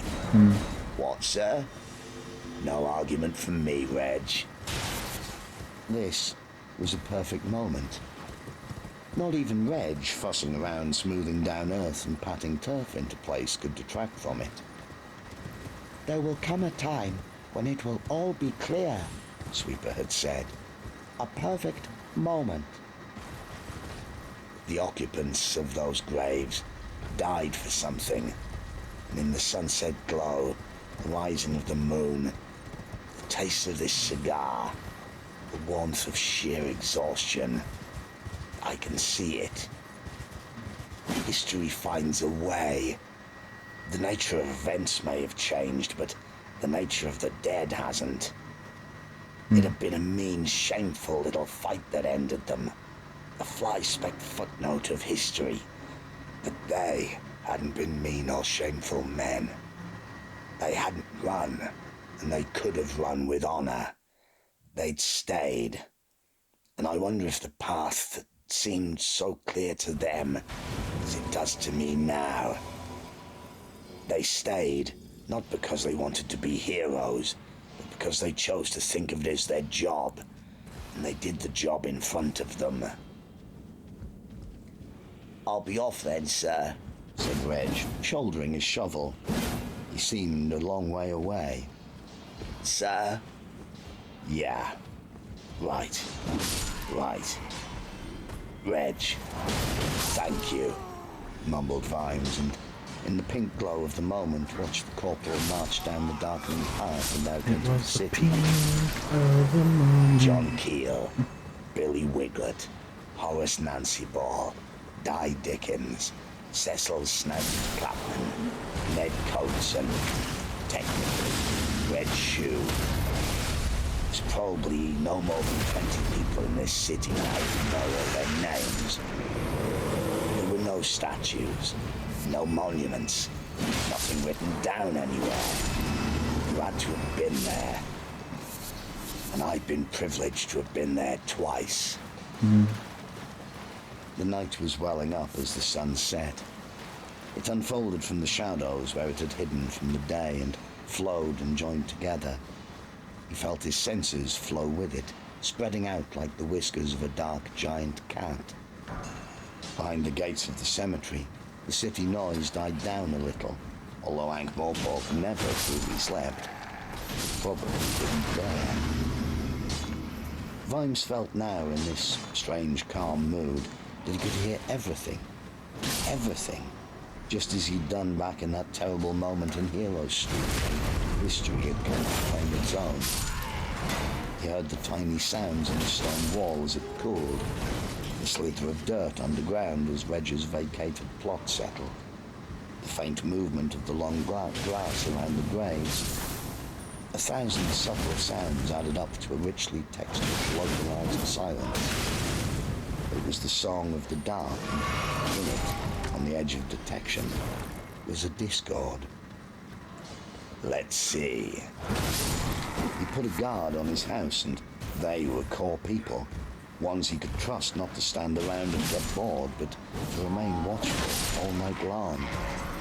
He hadn't had to explain how important that was. So the house was safe.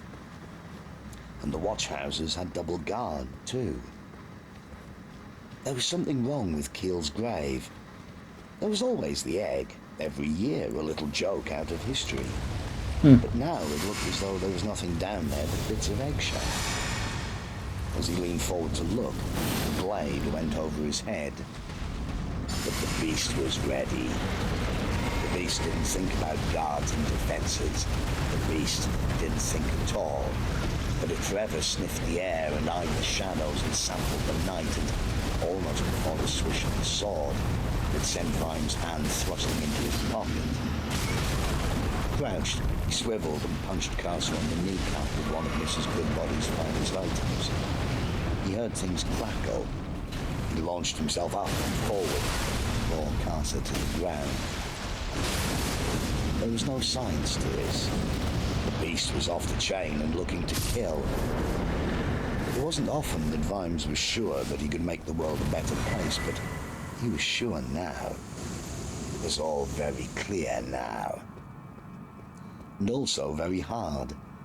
The sword had gone, tumbling into the grass as Casa went down, but Casa fought and was as tough as teak, and it was very hard with your hands to kill a man who doesn't want to be killed. Vimes shook off the brass knuckles because what he needed to do now was throttle. There was no room, though. Casa was trying to stick a thumb in his eye. They rolled across the grave, scrabbling and struggling for advantage. Blood filled Vimes' left eye. His rage needed just 1 second, but that second was being denied. He rolled again and flung out a hand, and there was the sword. He rolled again and staggered up with the blade in his hand. Casa had rolled too and was pulling himself up with remarkable speed for a man with only one good knee. Vimes saw that he was dragging himself upright by one of the lilac trees. Blossoms and scent floated down in the darkness. Metal slid. There was the momentary gleam of a knife, and a little chuckle, Casa's little laugh that said, "Hey, this is all good fun, eh?" "So, who's going to arrest me?" he said as they both gulped air. "Sergeant Keel Don't arrest him. Commander Vimes?" Kill him. Who said you were going to be arrested? Trying to fill his lungs. I'm fighting an attacker, Casa. Ho ho ho ho. "Was, Mr. Vimes," said the shadow. "Only now I'm in front of you." Metal clinked on the gravel path. "And I ain't armed no more. Thrown down my last weapon. Can't kill an unarmed man, Mr. Vimes. Do it anyway. You've got to arrest me now. Do it Drag me anyway. in front of veterinary. Let me have my little say. You can't kill me for Do just it. standing here." Do it No one anyway. wants to hear anything you've got to say, Casa. "Then you better kill me, Mr. Vimes. I got no weapon, and I can't run." You've always got an extra He always, knife, Casa. said Vimes above the roar of the beast. "Not this time, Mr. Vimes. Come on, Mr. Vimes. Can't blame a man for trying, eh? A man's got to give it his best shot, right? No hard feelings, eh?" Huh. And that was Casa. No hard feelings. His best shot. Can't blame a man for trying. Innocent words got dirty in his mouth. Vimes took a step closer. "You've got a nice home to go to, Mr. Vimes, but, I mean, what have I got?" And the man was convincing. He fooled everybody. I think he is trying to get him to kill him. Corpses. Vimes glanced down. "Whoops, sorry. Get someone else to kill him. Grave there. No offence meant, eh?" Vimes said nothing. The beast was howling. It wanted to shut that mouth up. "You're not going to kill me, Mr. Vimes. Not you. Not you with a badge. That ain't your way, Mr. Vimes." Without looking, The beast is in Vimes, though. Tore his badge off. "I know you won't give me a fright, Mr. Vimes, and many would say you've got a right. Look, here's what I'll do. I'll throw away my other knife. You knew I'd got another one, right?" It was the voice. Could make you think that what you knew was wrong. Okay, I can see you're upset. Fair enough, and you know I've always got a third knife. Well, I'm dropping it now, see? There it goes. Vimes was only a step or two away now. "That's it, Mr. Vimes. No more knives. And I can't run. I surrender. No messing about this time. I give in, okay? Just arrest me, for old time's sake." The beast screamed inside Vimes. It screamed that no one would blame him for doing the hangman out of $10 and a free breakfast. Yeah, you could say a swift stab now is the merciful solution, because every hangman knew you could go for the easy way or the hard way. And there wasn't one in the country that had let something like Casa go the easy way. The gods knew the man deserved it. But young Sam's watching from across 30 years. When we break down, it all breaks down. Yeah. That's just how it works. You can bend it. And if you can make it hot enough, you can bend it in a circle. But you can't break it. When you break it, it all breaks down until there's nothing unbroken. It starts here and now. He lowered the sword. Casa looked up, grinning, and said, "Never tastes right, does it? An egg without salt." Vimes felt his hands begin to move of their own accord, and stopped, red rage frozen. There was the beast, all around him, and that's what it was. A beast. Useful, but still a beast.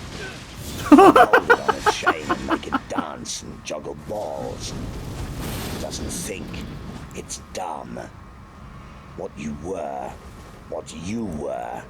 is not the beast. You don't have to do what it wants. If you do, Casa wins. He dropped the sword. Casa stared at him, the gleam of Vimes' sudden smile more worrying than the rictus of his rage. Then metal gleamed in his hand, but Vimes was already on him, grabbing the hand and slamming it again and again on John Keel's headstone until the fourth knife dropped from bleeding fingers. He dragged the man upright with both hands forced up behind his back and rammed him hard against the stone. "See that up in the sky, Casa?" he said, his mouth by the man's ear. "That's the sunset, that is. That's the stars. And they'll shine all the better on my lad Sam tomorrow night, because they won't be shining down on you, Casa, by reason of the fact that before the dew's off the leaves in the morning, I'll drag you in front of veterinary. We'll have witnesses there, lots of them. Maybe even a lawyer for you if there's any of them who could plead for you with a straight face. And then, Casa, we'll take you to the Tanti. One gallows, no waiting, and you can dance the hemp fandango. And then I'll bleed and well go home, and maybe I'll even have a hard-boiled egg. You're hurting me. You know, you're right, Casa. I am hurting. Vimes managed to get both the man's wrists in a steel grip and ripped the sleeve off his own shirt. Ow. I'm hurting, and I'm still doing it all by the book.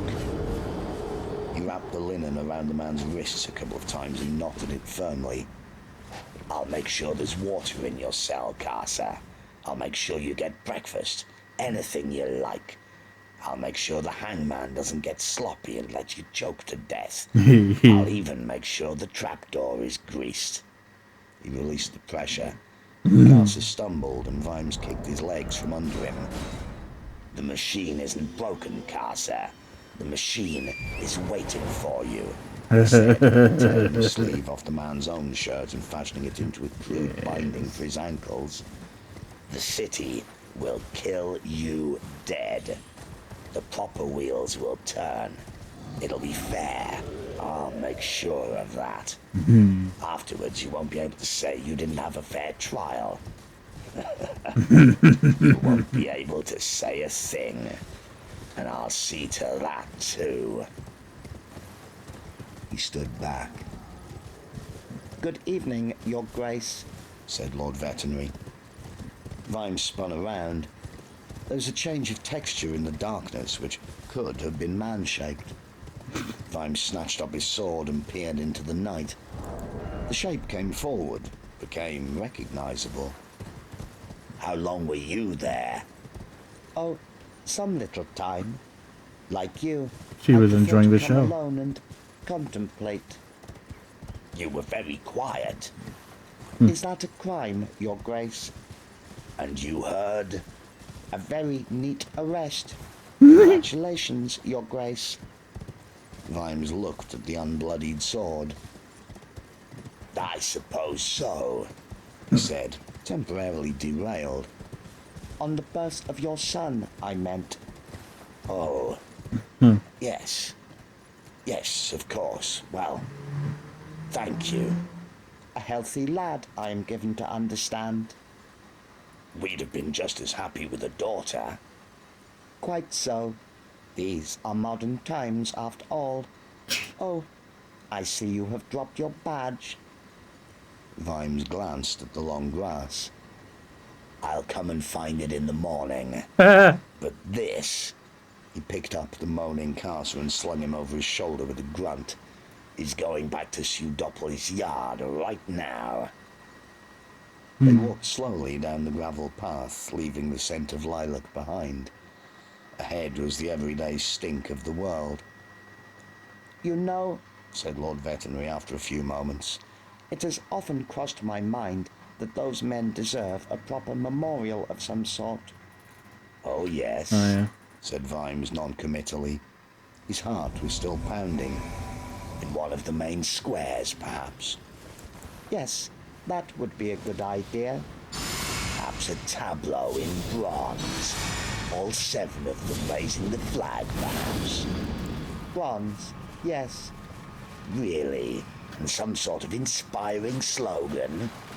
Yes, indeed. Something like perhaps they did the job they had to do. No, no. Vimes, coming to a halt under a lamp by the fifth entrance. How dare you? How dare you? At this time, in this place. They did the job they didn't have to do. They died doing it, and you can't give them anything. Do you understand? They fought for those who'd been abandoned. They fought for one another, and they were betrayed. Men like them always are. What good would a statue be? It'd just inspire new fools to believe they're going to be heroes. They wouldn't want that. Just let them be. Forever. They walked in heavy silence, and then Veterinary said, as if there had been no outburst. Happily, it appears that the new deacon of the temple here has suddenly heard the call. What call? Said Vimes, his heart still racing. I'm never very good at religious matters, but apparently he was filled with a burning desire to spread the good word to the benighted heathen. Where? I suggested Ting Ling. That's right on the other side of the world. Well, a good word can't be spread too far, Sergeant. Well, at least it puts... Vimes stopped at the entrance gates. Overhead, another lamp flickered. He dropped Casa to the ground. You knew. You bloody well knew, didn't you? Not until, 1 second ago. As one man to another, Commander, I must ask you, did you ever wonder why I wore the lilac? Yeah, I wondered. But you never asked. No, I never asked. It's a flower. Anyone can wear a flower. At this time, in this place. Yeah. Tell me then. Then I'll recall the day I was sent on an urgent errand. I had to save the life of a man. Not a usual errand for an assassin, although, in fact, I had already saved it once before. He gave Vimes a quizzical look. No. You'd shot a man who was aiming a crossbow. An inspired guess, Commander. Yes, Ah. I have an eye for the unique. But now I was fighting time. The streets were blocked. Chaos and confusion were everywhere, and it wasn't as if I even knew where he could be found. In the end, I took to the rooftops, and thus I came at last to Cable Street, where there was a different sort of confusion. Tell me what you saw. I saw a man called Casa vanish, and I saw a man called John Keel die. At least, I saw him dead. Really? I joined the fight. I snatched up a lilac bloom from a fallen man and, I have to say, held it in my mouth. I'd like to think I made some difference. I certainly killed 4 men, although I take no particular pride in that. They were thugs, bullies, no real skill. Besides, their leader had apparently fled, and what morale they had gone with him. The men who wore the lilac, I have to say, fought like tigers. Not skillfully, I'll admit, but when they saw that their leader was down, they took the other side to pieces. It was astonishing. Then, afterwards, I took a look at John Keel. It was John Keel. How could there be any question of that? Blood on him, of course. There was blood everywhere.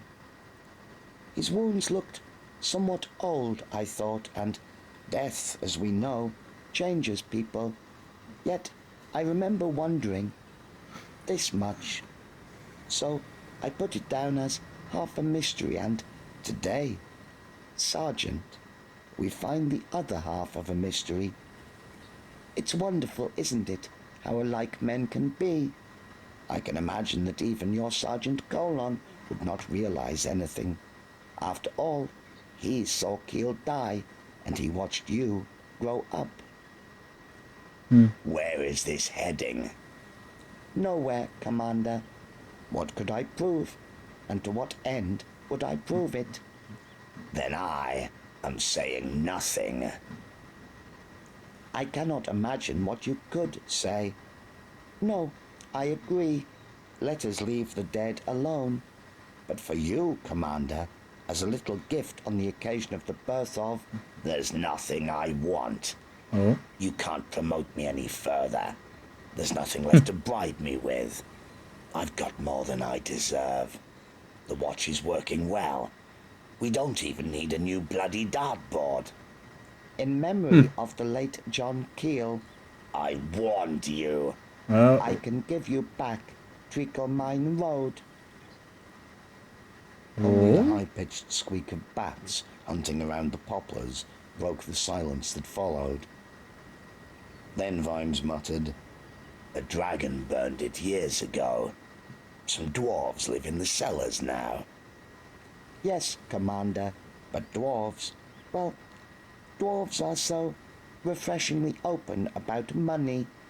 The more money the city offers, the less dwarf there is. The stables are still there, and the old mining tower. Stout stone walls all around. It could all be put back, Commander, in memory of John Keel, a man who in a few short days changed the lives of many and, perhaps, saved some sanity in a mad world. Why, in a few months, you could light the lamp over the door. Again, all that could be heard was the bats. Perhaps they could even bring back the smell, Vimes thought. Perhaps there could be a window above the privy that'd spring open if you thumped it just right. Perhaps they could teach new coppers to learn old tricks. We could do with the space, it's true, he conceded with some effort. I can see you like the sound of it already, and if you care to come along to my office tomorrow, we can settle the arrangements. There's a trial tomorrow. Ah, yes, of course. And it will be a fair one. It had better be. I want this bastard to hang after all. Well then, afterwards we could... Afterwards, I'm going home to my family for a while. Good. Well said. You have a gift, I have noticed, for impressive oratory. And Vimes heard the gentle note of warning as he added, At this time, Commander, and in this place. That's Sergeant-at-Arms, thank you. For now. He grabbed Cars's shirt collar and dragged him to justice. Trade again. On the way back to Scoon Avenue in the dark of night, Vimes walked along the alley behind Clay Lane and stopped when he reckoned he was at a point halfway between the backs of the pawn shop and the shonky shop, and therefore behind the temple. He threw his cigar stub over the fence. He heard it land on gravel, which moved a little. And then he went home, and the world turned towards morning. Man. Book close.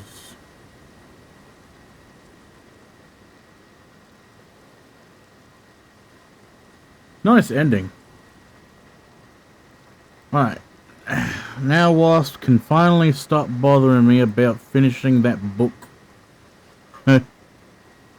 With that being said, that's going to be the end of the stream. Thank you all so much for watching. I hope you had a relaxing stay or an uncomfortable one. I don't know if I can know what you came here for, but whatever you came here for, hope you found it. Hopefully I'll see you in the next one. Good day.